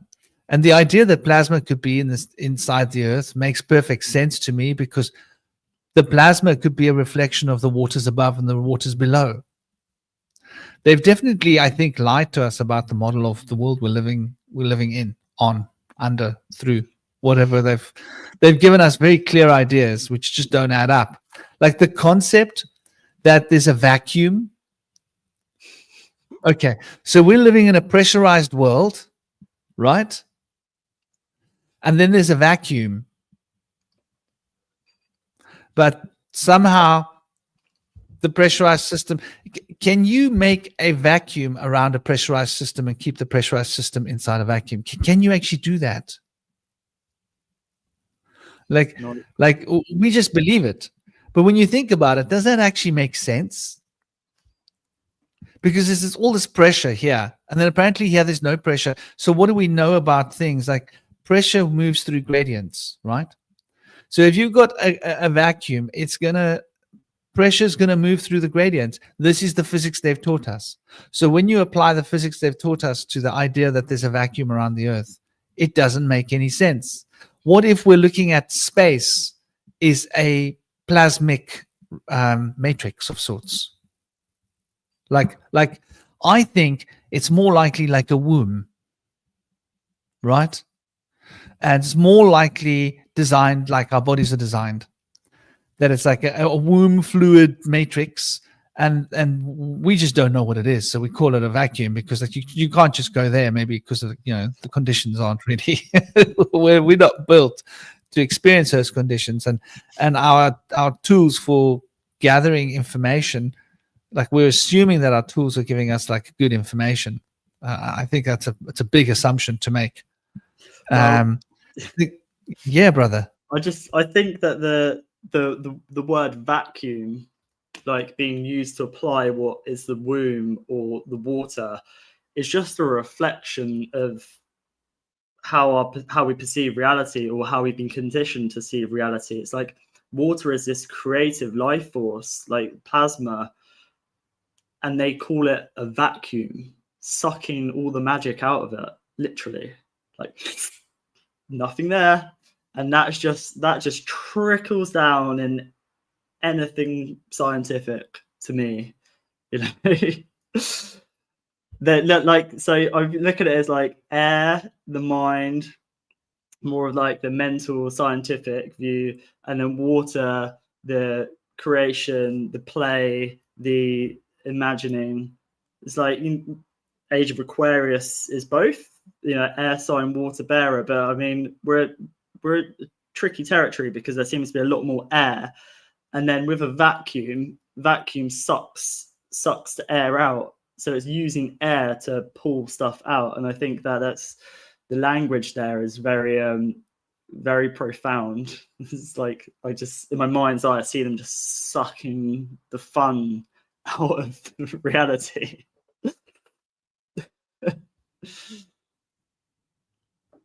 Yeah, well, I think I think they want our consciousness to become like vacuums. Like what is a vacuum? It's like, once you've sucked all the good stuff out of something, you've got a vacuum. And it sort of represents what these archonic beings are trying to do to humans, right? Like a vampire. They're trying to suck all of our spiritual potential and energy and consciousness out of us and use it in their little trading zoo, right, as currency, because I think that in the eighth sphere, the currency is that what we carry, and that currency is then used to build the eighth sphere and to maintain it.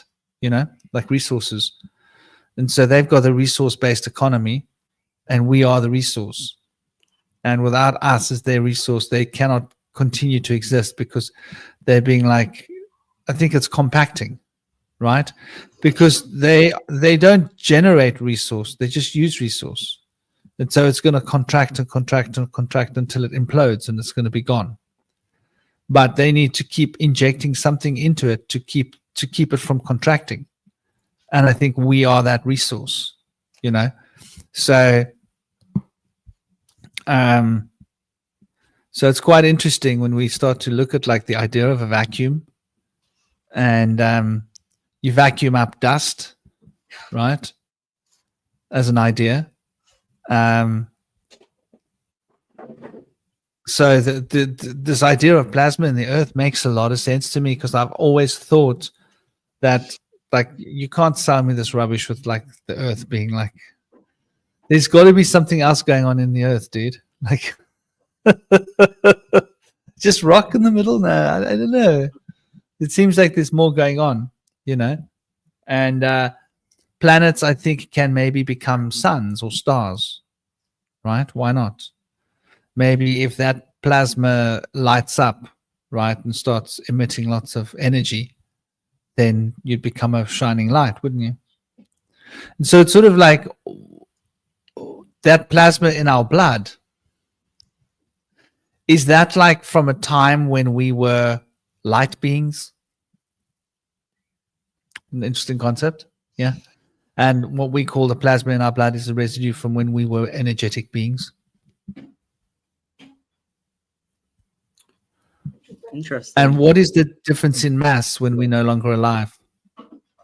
That 1 ounce, 50 grams that leaves the body, what is that? Plasma has mass, right? I've never really considered that. Is it 50 grams? I've heard 21 grams before.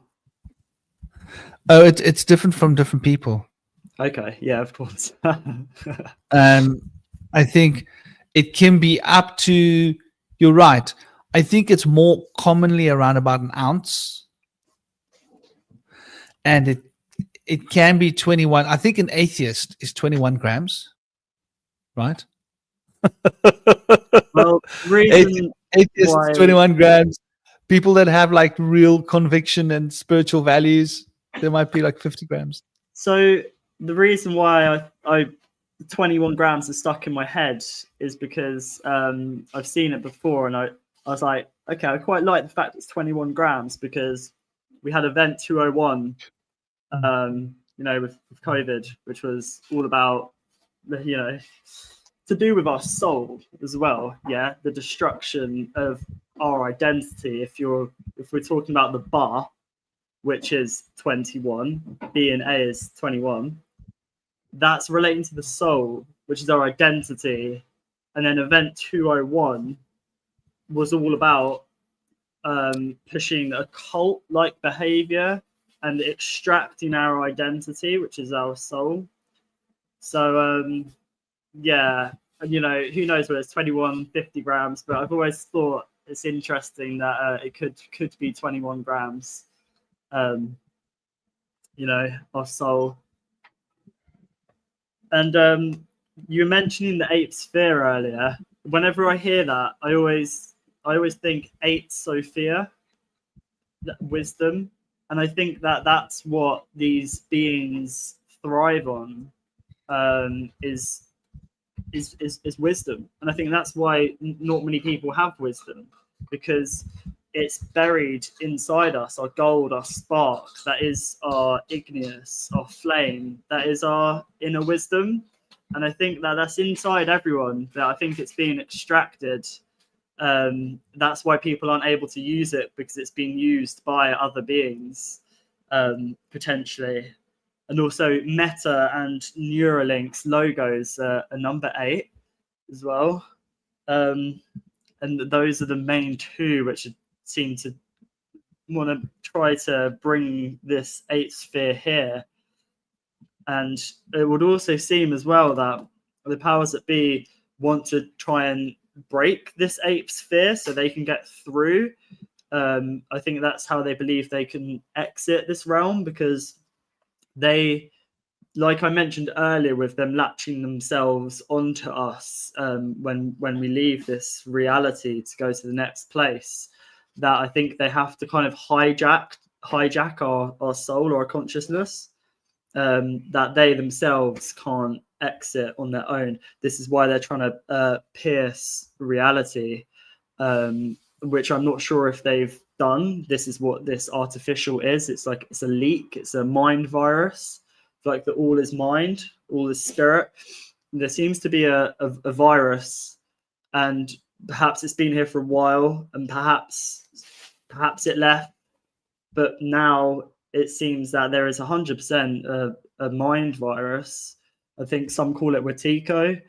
It can also be named Ahriman, I guess, this virus. And I think that's why we're here at this time now, to come into this place, whatever it is, round, flat, a cube, simulation, a copy of the organic, whatever. We've come in here to try and decode this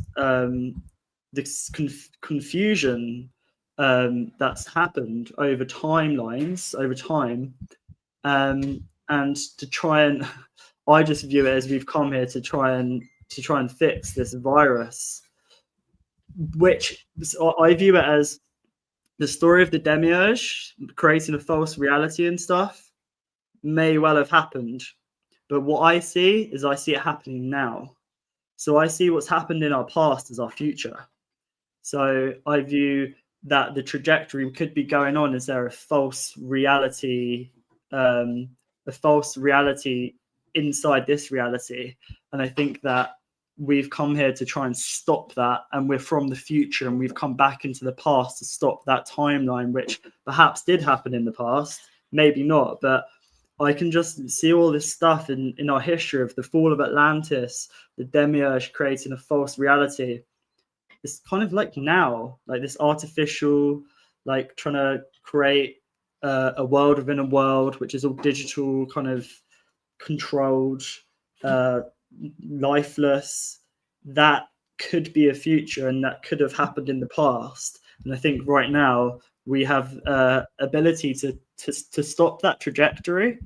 And I think that that's perhaps why we're here, is to talk about this stuff and to sort of remember, like connect back to this dream world, to the waters above, beyond, the imagination, the realms which are the unseen realms which we can bring here into this place, because we're seeds, and we're here to grow and expand ourselves and each other and this place as well, because it's a womb, as you say, and we're here to grow. But there's kind of been a bit of a stagnation, but it's a lot of powerful energy that we can tap into, that is being tapped into by certain groups and elites and stuff. And I think to some people, some of the stuff we talk about, they'll be like, "Oh, you're nuts." But like, I'd rather be weird than insane, because to be weird is to cast your own fate. To be insane is to keep repeating, doing the same thing, expecting change. So I've grown into my weirdness, and the more and more you look into this stuff, the more and more weird it gets. And the more and more weird reality is getting, if you can see what is going on. So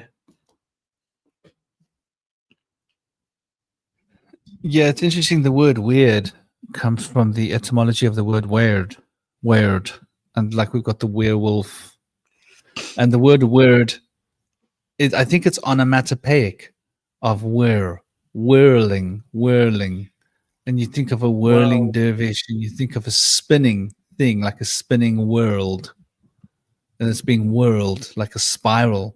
So I think the word for the etymology of weird is related to a spiral, is related to going inside this never-ending vortex that is really a toric field. That's what a spiral is, isn't it? And it emerges from its own, a phoenix from its own ashes, right? It goes through its own origins and comes back out again and gets bigger. So there's like this interesting concept of like the word, and then we've got the word, right?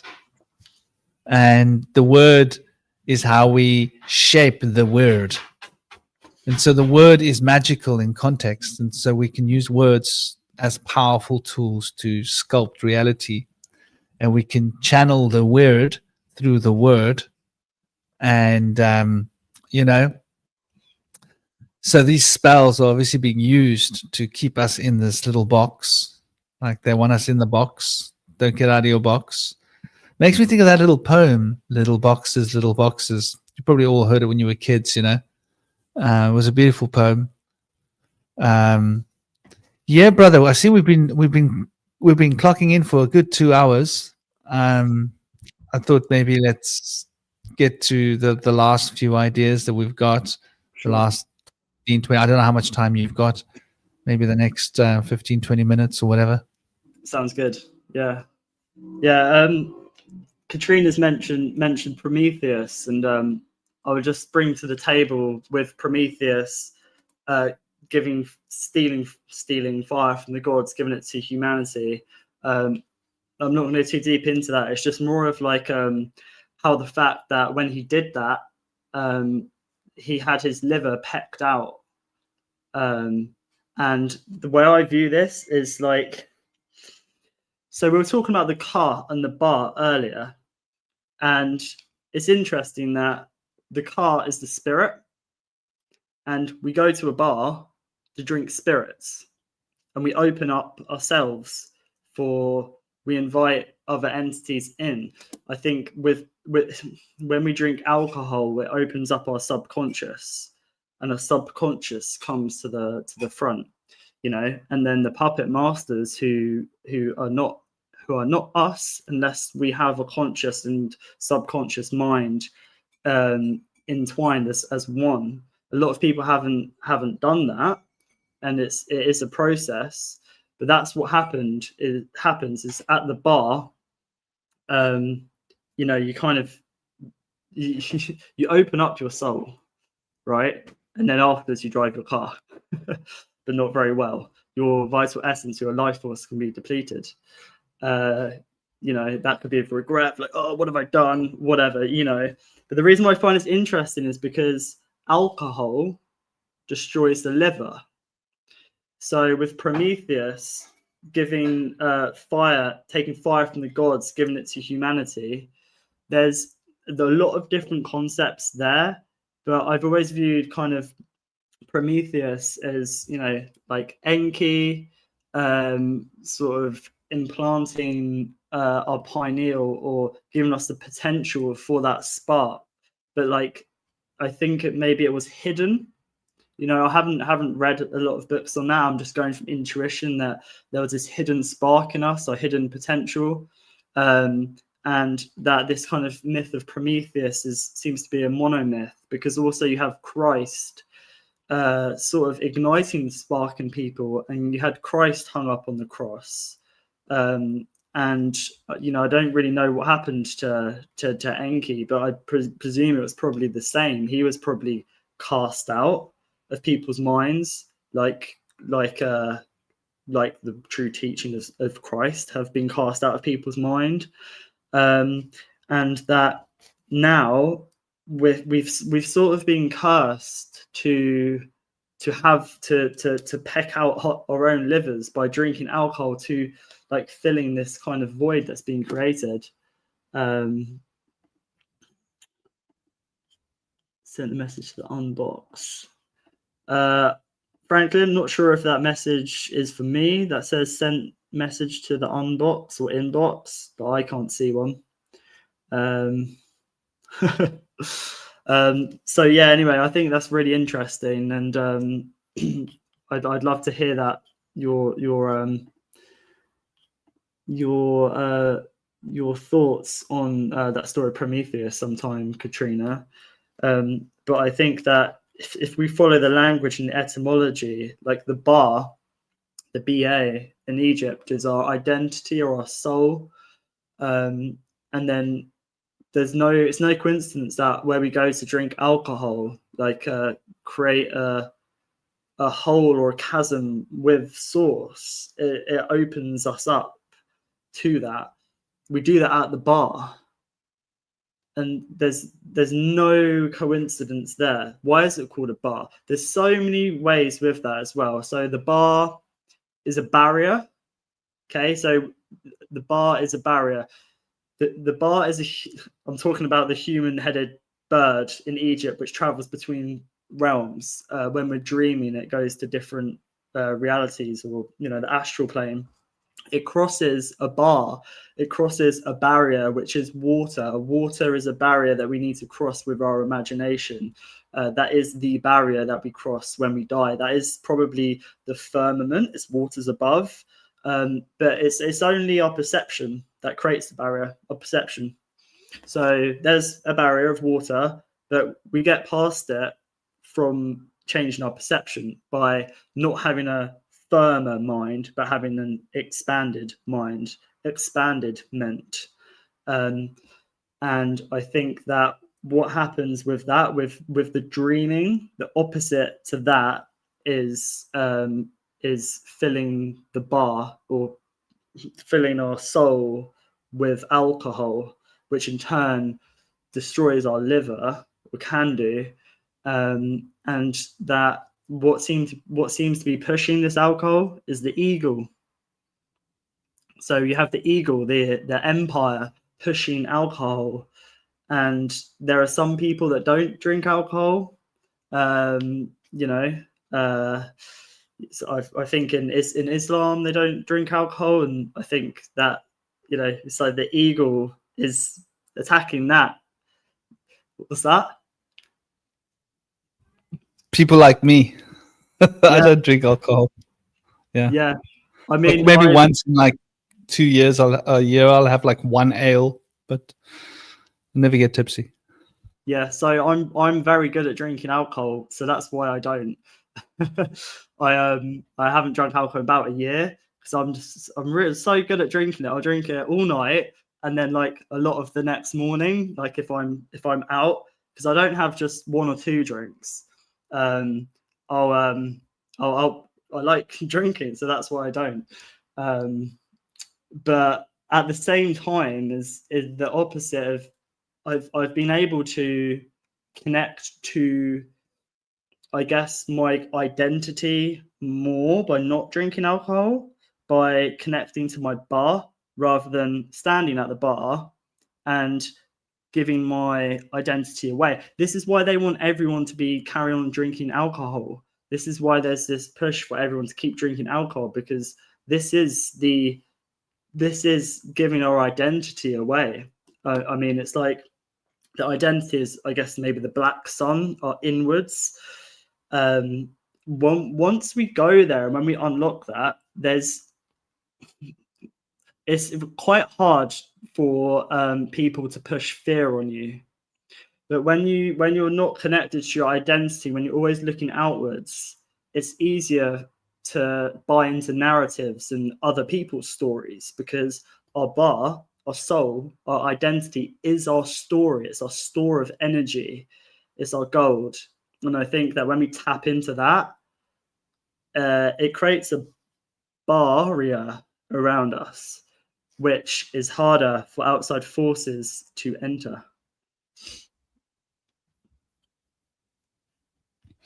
Yeah, exactly. The idea of the bar. Like we used to use bars to bar our doors so wild animals couldn't come into our homes. And if somebody behaved bad, we'd put them inside a room and put bars on the windows and bars on the door, right? So like the bars are like separating, it's a cage. Like it's a cage, really. It's what we do. Yeah, the bar. So the bars, right? society has bars on the cage, and the cage of society's bars are full of spirits and beer and wine. And so the spirits, the beer, and the wine help keep the bars of the cage active. And they like to fill the bars up with people, prisoners. And the way that they enslave our minds, like me, I'm very good at smoking cannabis. I'm an expert. This is why I'm not smoking cannabis. I'm just too good at it. When you're this good at something, you should do something else. Because do something you're not good at. Learn to do new things. You know. I got really good at cannabis, especially when I started growing cannabis. I noticed that I was really good at growing cannabis because when you're good at smoking cannabis, you tend to get good at growing cannabis. So I got so good at growing cannabis, but I'm not very good at selling cannabis. In fact, I've never sold cannabis in my life. So like what I grow, I would smoke, and so it's got ridiculous. You know, there's only so many pounds you should consume in a year. So I don't use any. But I think like all of these substances are used as bars on our cage. You know, at least the THC. Do you want to know something interesting? Just talking about the bars on the cage, MK Ultra, yeah, they encourage the people that have taken the mind control to use alcohol. You're encouraged to use alcohol, cocaine, amphetamines, fine. They're not encouraged to use psychedelics. They're discouraged from using psychedelics, and they are completely banned from using cannabis. Because cannabis is the one thing that it deconditions you. Yeah. It sort of brainwashes you of all of the brainwashing. And it's very hard to program somebody when they're on cannabis. I don't know if you know that. Like try hypnotize someone when they're stoned. It's like, oh, sorry, what were you doing? Like, look at this silver thing. Yeah. Wow. Look at that. Wow. You know, like they wouldn't be able to hypnotize you because you wouldn't be concentrating on what they want you to concentrate on for long enough for them to hypnotize you, because your mind's just wandering. Like, so it means that your mind is sort of free. But, you know, the consequences of smoking and putting substances in the body pollutes the body. And I think they want us to pollute our bodies with substances. And if it's not going to be those harsh, dangerous things that I've mentioned, like H or, you know, Charlie, or that it's going to be pharmaceuticals, right? Pain pills or psychological reconditioning pills or pills for allergies, right? Or weed, or, you know, they want everybody on something. And this is why they've I don't know if you're aware of this. They've changed weed.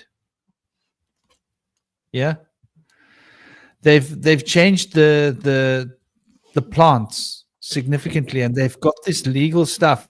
Like in the UK, there's legal weed, right? You're aware of this, right? It's What's not that? the same THC that you get from a normal cannabis plant. It's like a re-engineered kind of thing, and the kids, Yeah. you can buy it in the shop. It's completely legal, right? And Right. it's THC, but it's not THC. It's a different kind of, and this stuff messes your brain up, man. You know, Yeah. it's like alcohol, like it puts you into kind of a thing. So it's just very interesting. You know, the bars of the cage. Alcohol is the most commonly accepted drug that you can use socially, and they want us to be in a cage. And I think the reason alcohol is such an effective cage drug is because of the memory, right? Like, you can't for the hell of you remember what, like, dude, you were dancing on the table last night. No, I was not. Yes, dude, you were. No, I was not. Thank God in my days they didn't have cameras, because I could argue and go, nah, I wouldn't do that.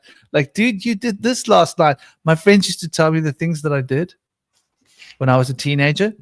I'd be like, no. And then I'd meet someone somewhere else. And they said, "Oh, we saw you dancing on the table." I was like, "I was dancing on the tables? Like what was going on, dude? Like what the fuck?" you know? So it's just strange, like how the brain will you'll become someone else. You become possessed when you're drunk. And you'll be someone else for a while. And I think this is what they want, They don't want us they don't want us conscious. They don't want us awake. They want us slave to a substance, whether it's weed or alcohol, whatever. They want us psychologically, physiologically, whatever. They want us stuck Well, now in a it's cage AI. of some sort. The new drug is technology. That's the new drug. But first, for us to accept a drug, there needs to be an issue. There needs to be a void. So a void is being created in us, and it's being filled. So people avoid the subconscious mind. So they fill it with alcohol, drink a lot and stuff, or do drugs and stuff, because you're avoiding something. What we need to do is, instead of avoiding, you need to go into the void. That is the anti-avoid, going into the void. And the void is the dark, because the black sun is our subconscious mind, is the rivers. And one of the rivers is called Archon. And I think that I'm going to start looking into the black sun, but I think it's Saturn, it's death, it's rivers of our mind.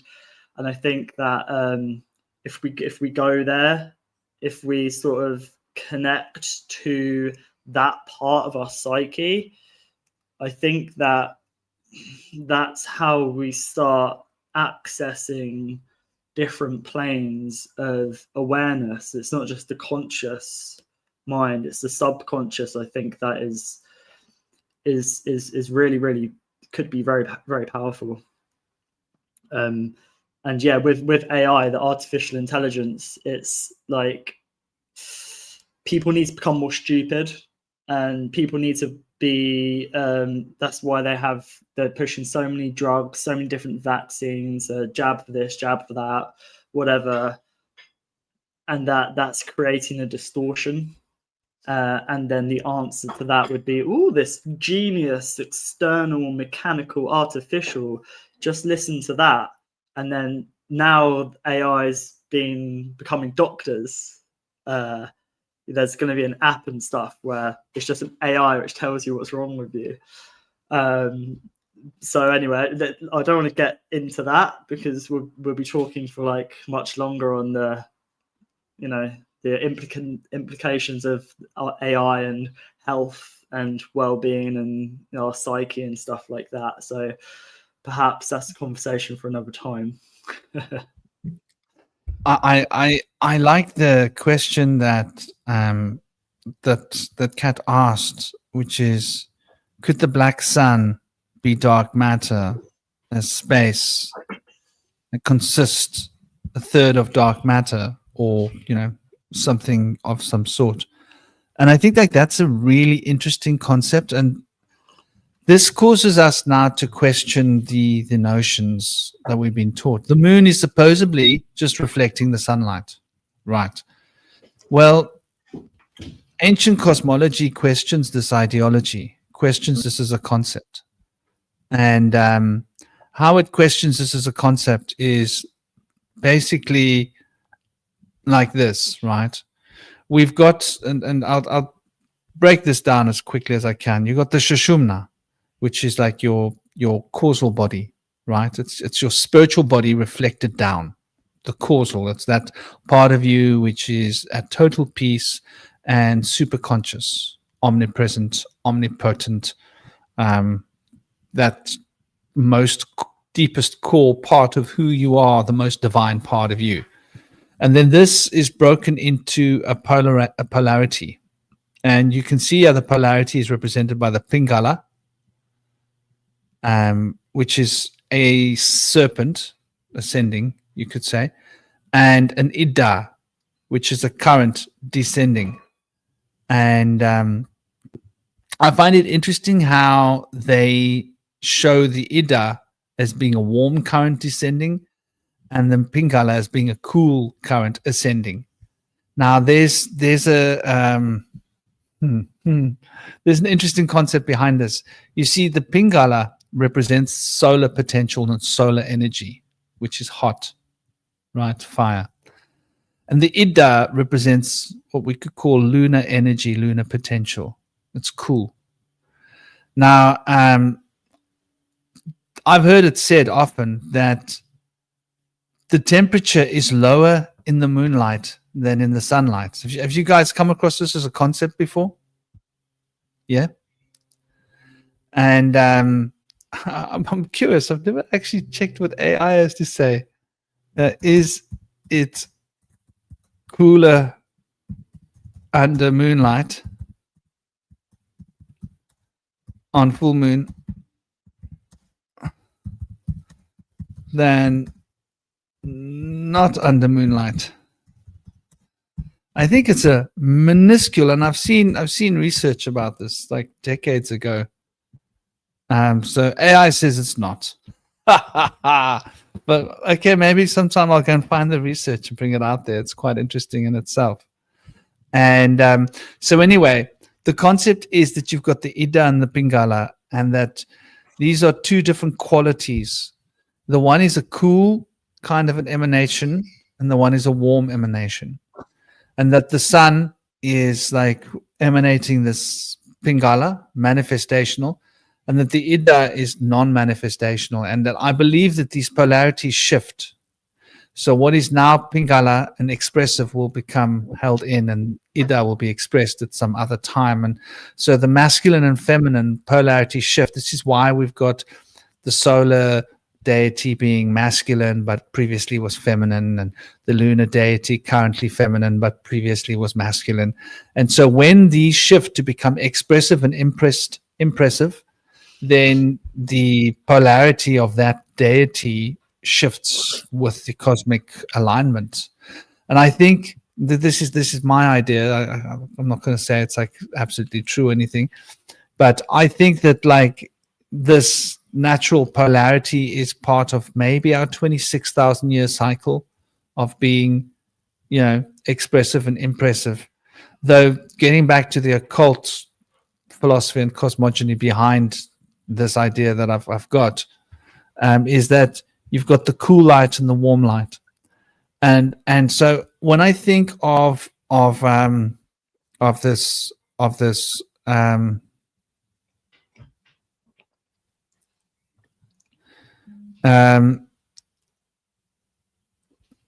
yeah, exactly, Hollowbone. In the shade of the moon, there's the moon actually makes things get colder. Moonlight, it's such a minuscule measurement. It's like a very small fraction of temperature, but I believe it can be measured. And on a full moon, it's more noticeable than on other phases of the moon. And so no, I like to ask AI. I find it's like it's a cute comedy to see what it's going to spit out next, and I like to get it to talk nonsense and then get it to tell the truth and then show people like, look, this is what AI is. It spews at you half the time, and half the time it gives you wisdom. But the idea between the black sun and the light sun, I think, has got to do with polarity, right? Now, if you look at the concave Earth theory, right, which, okay, so there was only ever one experiment that was ever done, ever, to prove the shape of the Earth, right? And that experiment is called the rectilineator experiment. You can Google it. You just have to spend a bit of time like fingering Google up the right way to get Google to spit out the information about us. Rectilineator experiment. And this was funded by, who funded it? It was funded by a university, by the government in America. And it was a famous and really respected engineer.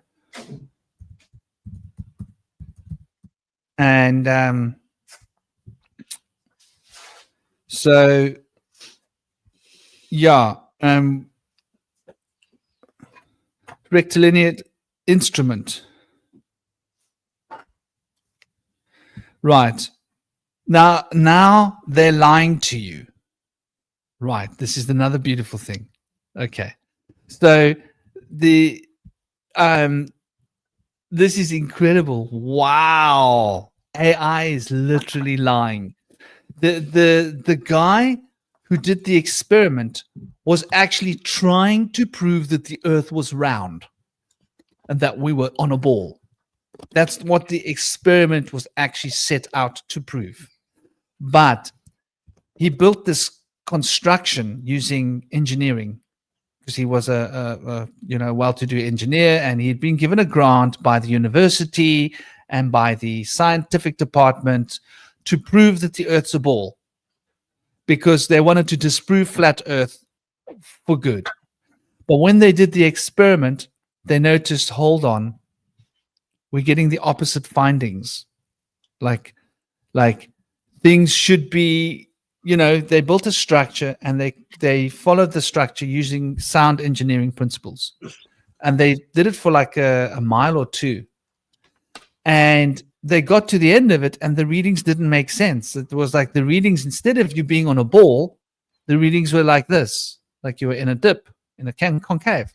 And so he couldn't understand it. So he did the same experiment using the same equipment backwards, right?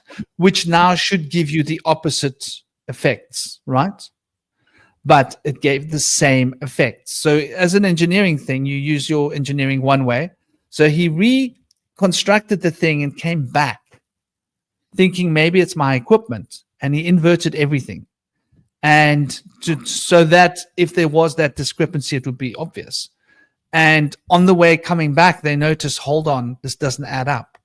So this is why if I stand on my beach and I look across the water and I calculate the mileage, I can see the sea sand on the other side of the water here by the bay where I live. Now, I should not be able to see the sea sand because according to the maths of the size of the Earth, across my bay, there should be a 9-foot drop-off, right? 9-foot drop-off. But because the sun shines on that sea sand, I can see it. I can literally see the sea sand with my naked eyes. I've got good far vision. Close vision's not so good. Far vision is excellent. So I can see the sea sand. Now, when I've gone on the other side of the beach, there isn't a 9-foot drop-off. I want you to understand what I'm saying. It's 7 foot or something, 7-8 foot across this water, right? That should have been, if you calculated the drop off of a ball. So I should not be able to see the sand, right? But you can. And a lot of people have photographed this and said like this is an anomaly. If I set up a zoom lens here and zoom across, I'll be able to see people standing on the beach on the other side, right? But the roundness of the Earth, I shouldn't be able to see anything. I should be able to stand on the beach with my hand up here, and you shouldn't even be able to see my finger because the Earth's round, right? And light doesn't do that. So there are a lot of anomalies that people have sort of come up with. And so, I mean, I don't propose to know the shape of the Earth. I think it's a lot more complicated than round or concave or straight. I think like it's a model of consciousness, and the model of consciousness is expanding and contracting, and we're experiencing the contracting expansion fields of consciousness. So this image that I was sharing here before is really an image that represents this expanding, contracting fields of consciousness, right? Where the Ida field is the contracting field of consciousness, and the Pingala field is the expanding field of consciousness. Or is it back to front? Sorry, the Ida field is the expanding field of consciousness, and the Pingala field is the contracting field of consciousness, which means that the Pingala is electrical in nature and is related to photons, right?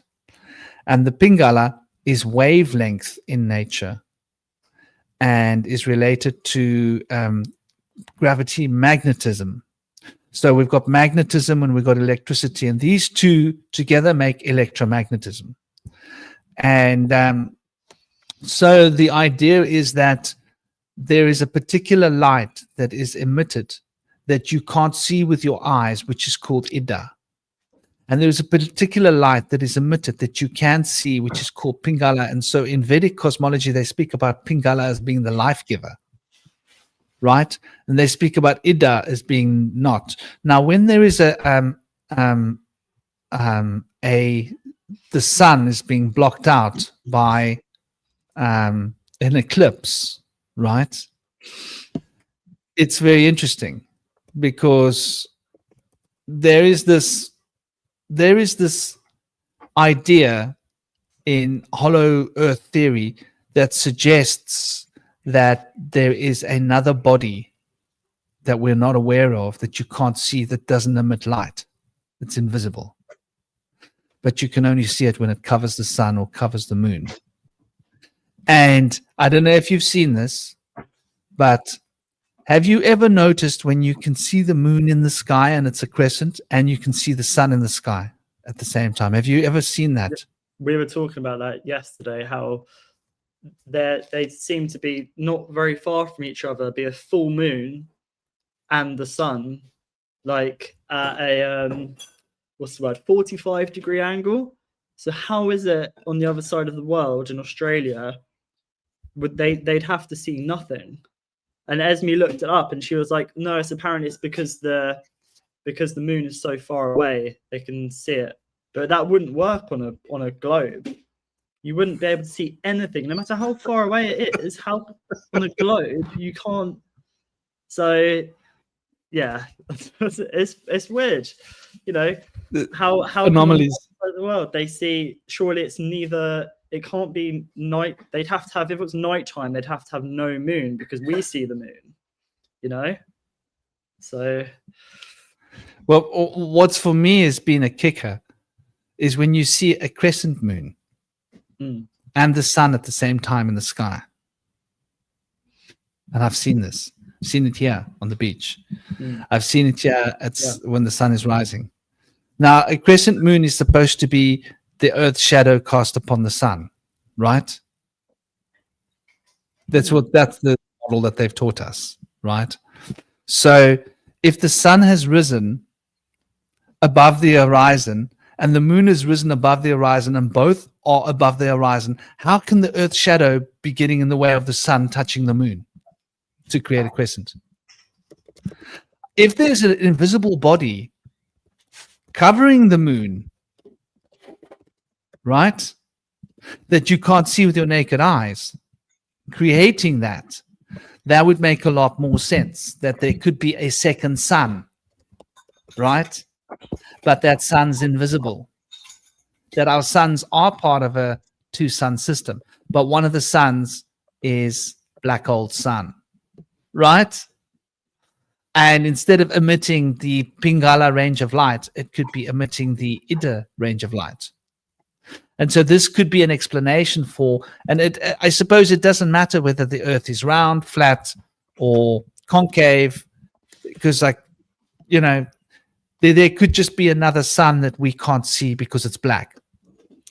So when I think of the black sun, I think of a sun that is radiating a different frequency. And when you speak about Kat,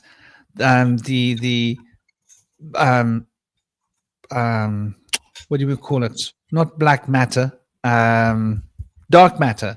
When you speak of dark matter or dark energy, I'm wondering whether that is like what we're talking about here. Is there a kind of a plasma that doesn't emit light?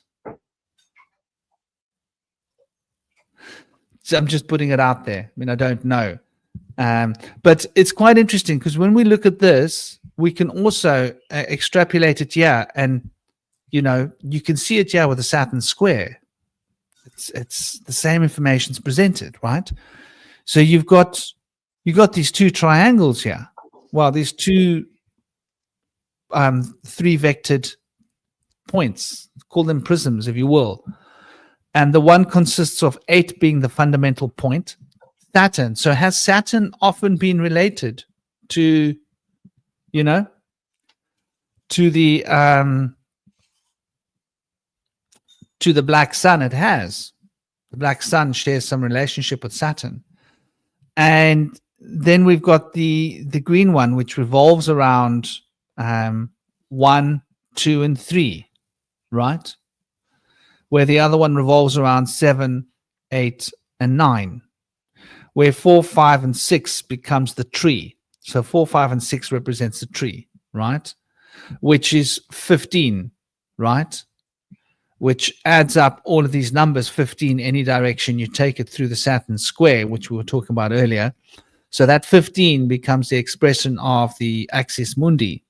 With 5, Mercury, the principle of movement, in the center, bound between the stability and stagnancy of 4 and the harmony of 6. So that the principle of movement doesn't move. It stays stagnant, but in a state of perpetual harmony, adjusting. However, it produces all of the movement around it. And so these are two things that are spinning in opposite directions around an axis. If you can imagine it in 3 dimensions, that's what the Saturn sigil is really trying to explain to us. So we've got these two different things here. And so this represents in the same way from Western occultism, what we're seeing here in the Ida and the Pingala, this is also obviously naturally the caduceus. This is the caduceus wand that we're looking at here, really. At the top of this caduceus, there would be in the center of the eyes there would be 2 petals. So the 2 petals represent the 2 wings and the sphere in the center. So this Ajna chakra represents a circle with 2 little petals on it. The viscous Pisces, right? So it's quite interesting. I don't know. I don't have definitive answers, but these are just kind of ideas that I put out there. And I think like what we call black dark matter, I think that might be a different kind of radiance that we can't see normally, like plasma. Yeah. I mean, what do you think? Well, the etymology, looking at the etymology or how it sounds, lunar, lunoir, black sun, black light. Lu is light and noir is black, right? So apparently the moon hasn't this satellite we call the moon hasn't always been here. What it tends to do, our moon, is reflect light. So it seems perhaps it could be emitting its own light, but I think that we have the sun, which is the white light, but then there used to be a kind of more black light, or if we perhaps before the moon was there reflecting, some people call it Saturn moon light matrix. I definitely think that this thing we call the moon has something to do with reflecting light. And the reason why I think that is because on a full moon, people can go a bit crazy. And I think that what I'm trying to say is that in this realm here, we come in from the sun, we're in the womb, and then we're supposed to go out. But what happens is we can get reflected back here, and perhaps this is the white light which they tell you to avoid when you die. Another way of looking at this, Katrina says Saturn's so far away. How can a black sun or black star be so far away? Well, if you look at it as like no time and no space, like there's no distance between anything, the distance of something wouldn't matter, especially if the black sun is more inwards rather than outwards. And I think that I keep mentioning this, but the black sun, I think, is within us. And I think to go outwards, we need to go inwards. And I think this relates to death and dying, because I believe that when we die, we go inwards and we travel the rivers of our mind, which relate to obviously Saturn's related to death, the Grim Reaper and stuff like that. And I think that it's more of a kind of symbolic language. It's not like a literal black sun or black star. It's more of like the two polarities of you have the white light and the black light. And then I think the black light is in us. And I think part of like the alchemy of this is to do with Saturn, is to do with transforming the lead into gold, is sort of transforming this density in which we're in, which is necessary for growth, which is the confinement, which is being used as a tool to constrict us. But this womb, which is a kind of confinement, is a place to grow. And I think that Saturn governs time and space and density and boundaries. It's necessary. And we need to tap into that frequency, which is out there, but also it's in us too, as above, so below. So I think the black sun, what it says to me is to go inwards and to go travel along these rivers of our mind, like memories, overcoming these barriers and stuff. And then sort of like it's an alchemy, it's an alchemical process, the black sun going inwards. This is why they stop us going inwards and make us seek everything from outside, knowledge from outside rather than the intuition. Even like the element water is seen as a more inwards or intuition, or like emotion, which is energy in motion. And what's happened is that they've made us externalize, like the black sun is our power.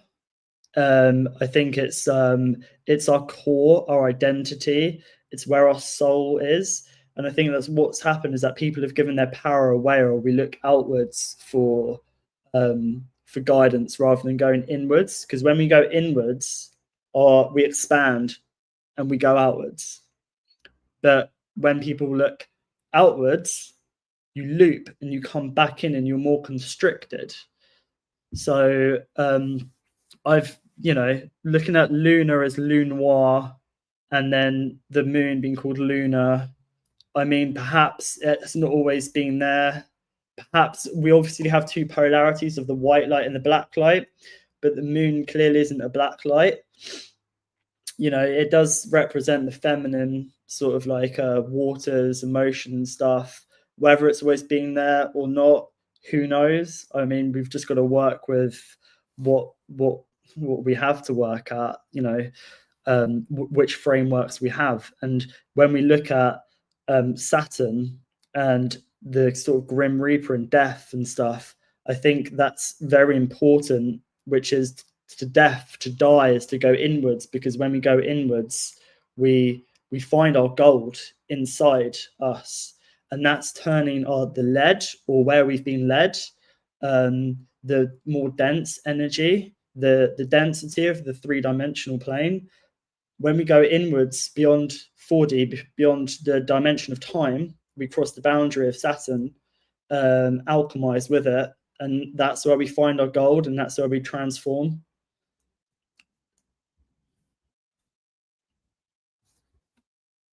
And I just need to mention as well quickly with the Ida, I've heard it is related to water.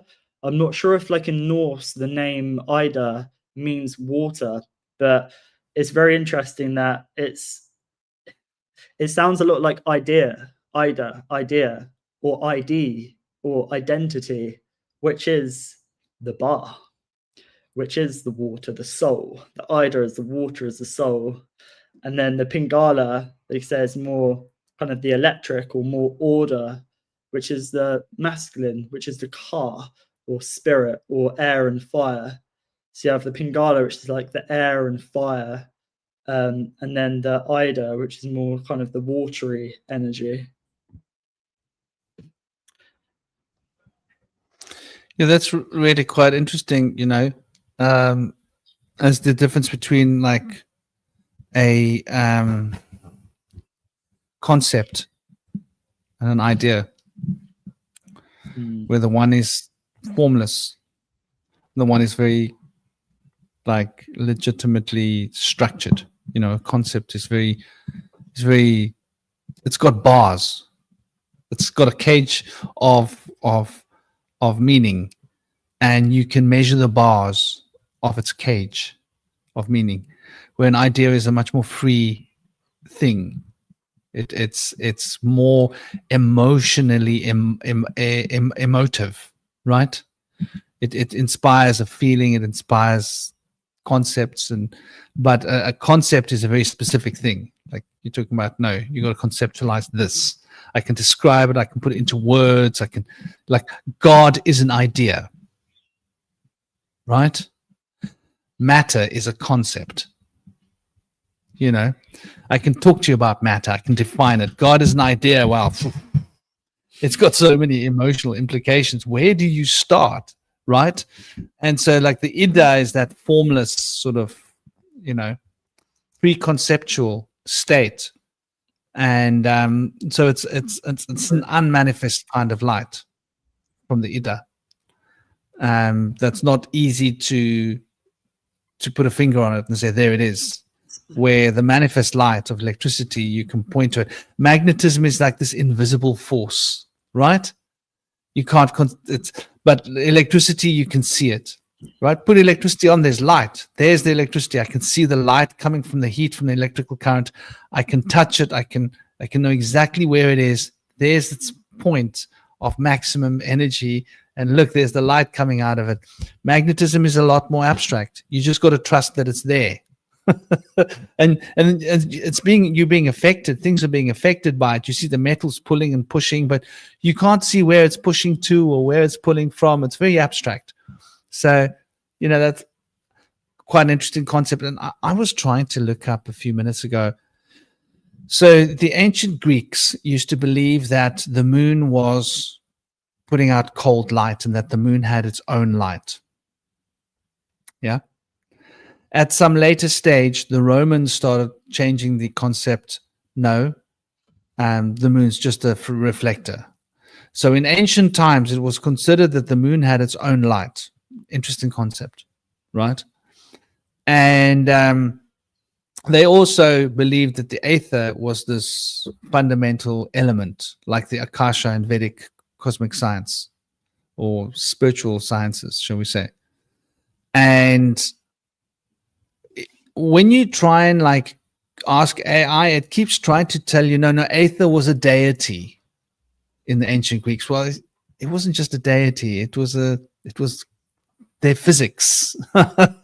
So it will try and correct you and go, no, aether's and you have to really start like tweaking your search terms to force the AI to acknowledge, okay, yes, it was part of their physics. Okay, you got me. And the idea that the light of the moon is cold as well, this is an idea that's widespread, and they're continually trying to debunk this idea, right? And I mean, they've got their sort of, we debunked the idea there, the same way that they debunked that quantum fields don't exist, right? Because quantum fields used to be called ether. That's really what we're talking about, quantum fields. The description of ether is an invisible element or an invisible substance or place that connects everything else to everything else with secret pathways, right? That connects everything to everything else. And a quantum field is a place where you can't see it, that's not here, that connects everything to everything else. And the way that the aether would connect everything would be like it would make direct connections between A and B, little tunnels. We call these wormholes. We call these quantum entanglement principles. And the aether suggested that all of matter emerged from the aether. The same way that scientists now say that all of matter emerges from the quantum field, right? So the ideas are quite solid. If you look at the ideas of what the Greeks were talking about with aether, and you look at the ideas what the science are talking about now with quantum fields, it's chalk and cheese. It's the same thing, really. They're just using different terminology. And so it's really interesting how aether was debunked, right? And so it makes me wonder, aether was debunked. The idea that the moon's got its own light was debunked. Same people who debunked aether. Similar time, actually, right? These Romans got out there, they debunked aether. There's no such thing as quantum fields. They debunked the moon having its own light. So it's just interesting. But like sometimes when you look at this and you see the two bodies in the sky, it just doesn't make sense. Like, especially when it's a crescent. And it's quite a head trip when you see that it's a crescent. And you see the sun and you go, well, that shouldn't be happening. Like, is there a cloud making that shape, like shadow over the moon? No, sometimes you see it without clouds. So I just think like there's a lot more to understanding our, like, our state of reality. And when we start talking about dark matter and dark energy, I think we're talking about etheric realms, right? I mean, what do you think about that as a concept? Like places where the membrane between physical and etheric reality are thin. And you can sort of, so what did we speak about in Arthurian legends? Yeah. What do they call that place? You would go across these waters and you would go into a place where the membrane was thin and you could cross over from one realm to another realm, right? Could dark matter, dark energy be sort of what we're witnessing as a gateway between one realm and another realm, like a doorway?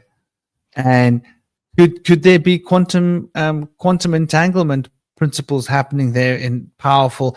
Could that be where wormholes can naturally evolve, right? Or could it be the residue left behind after a wormhole has been there? So like I just wonder. I mean, I've got more questions than what I have answers when it comes to these things. Did you mention what did you mention then to do with crossing the waters? Was that King Arthur? Arthurian legends. There was a name for it. Yeah, where they would be able to cross into Avalon. Right. And there was like certain times you could do it and you could cross over, and there were times when the barrier between Avalon and Earth were thin, and they had actually put up a strong barrier between Avalon and Earth to keep us out because we were like defiling Avalon. Interesting. Isn't there part of the story that relates to this? I haven't read those, but I've heard Indy mention the two dragons and the mists of Avalon, like the mystery, and that reminds me of the two serpents, the Caduceus. But I'm definitely going to look into that because what you just said is kind of like what I've been tapping into recently, is like our streams of consciousness and crossing rivers in our mind to kind of expand and go outwards. But yeah, I've been writing a few notes down which I'll share, because you mentioned the ether, and whenever I hear the word ether, I think of either. It's like either, like which one kind of thing. So either and which brings me to the word witch and witches, and then liminal spaces, and then Hecate, the guardian of crossroads, more so the tri-crossroads, the Trinity, the 3, 6, and 9, and then liminal spaces, and then the membranes. So when I think that witches were more connected to the ether and able to connect to these liminal spaces. And then you mentioned the Akashic field as well, I think, relating to the ether, which kind of reminds me of Aleph, which would be the first tarot card, which looks like a DNA, the double helix. And then the Aleph relates to the Fool card, which is to do with air. And on the Fool card, it shows him I believe, dividing the waters like Moses did, because the mountains in the background look like water. And I think to go across the waters, we have to either sail on the water or divide the other streams of consciousness to find our path. And then there we get to the Genesis mission and to this AI and DNA and stuff, but I'll put that to the side. I just want to bring up when you mentioned doorways as well and liminal spaces, reminded me of Tartaria and how it's Tartaria, our connection to the earth, or Enki, water and the earth. That guardian of those dimensions of the water, memory, and then the Nephilim, and then the Nephilim. The Nephilim being the dream world, and then the Nephilim perhaps building these, being more connected to the earth, to this water, and being able to build these amazing structures that we still see surviving today from this old world. So when a time when people are more connected to the aether, more witches, more witchy energy, this or that world, one foot in this world, one foot in the other, able to pull things back from the dream worlds, liminal spaces and doorways. I think that this was happening, what we call the Tartarian Empire, Tartaria, connected to the earth and the heart, and able to tap into the dream world and bring it through our DNA, through the Akashic field, through this Aleph, through the letter A, which is a pyramid, which is pyramid, which is fire in the middle, which is inside us, which we bring forth these kind of light codes or whatever into this realm. And as we speak, we create, like we create children, we emit light from there, from our reproductive organs, we emit light from our mouth as well. And I think that, they're all connected. Tartaria, aether, witches, liminal spaces, more activated DNA codes and stuff. I think that's all connected. Well, brother, I see we're reaching the 3-hour point. We should probably leave it at that point, on the edge of the liminal spaces, where Tartaria was made unliminal. It was removed from liminal existence to it never existed, like so many other things that never existed, like unicorns or dragons or or the giants or angels or demons. I suppose we could make a long list of all the things that never existed. And I hope you guys have all enjoyed the conversation, everybody in the chat, and I'm sending you all so much love, peace, honor, blessings.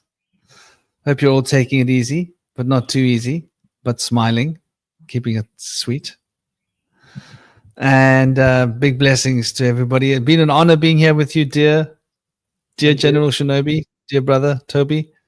I hope Esme's going to feel better. Hope she's going to hope the cow does its work. And big love to you, brother. Om Shanti to everybody. Namaste.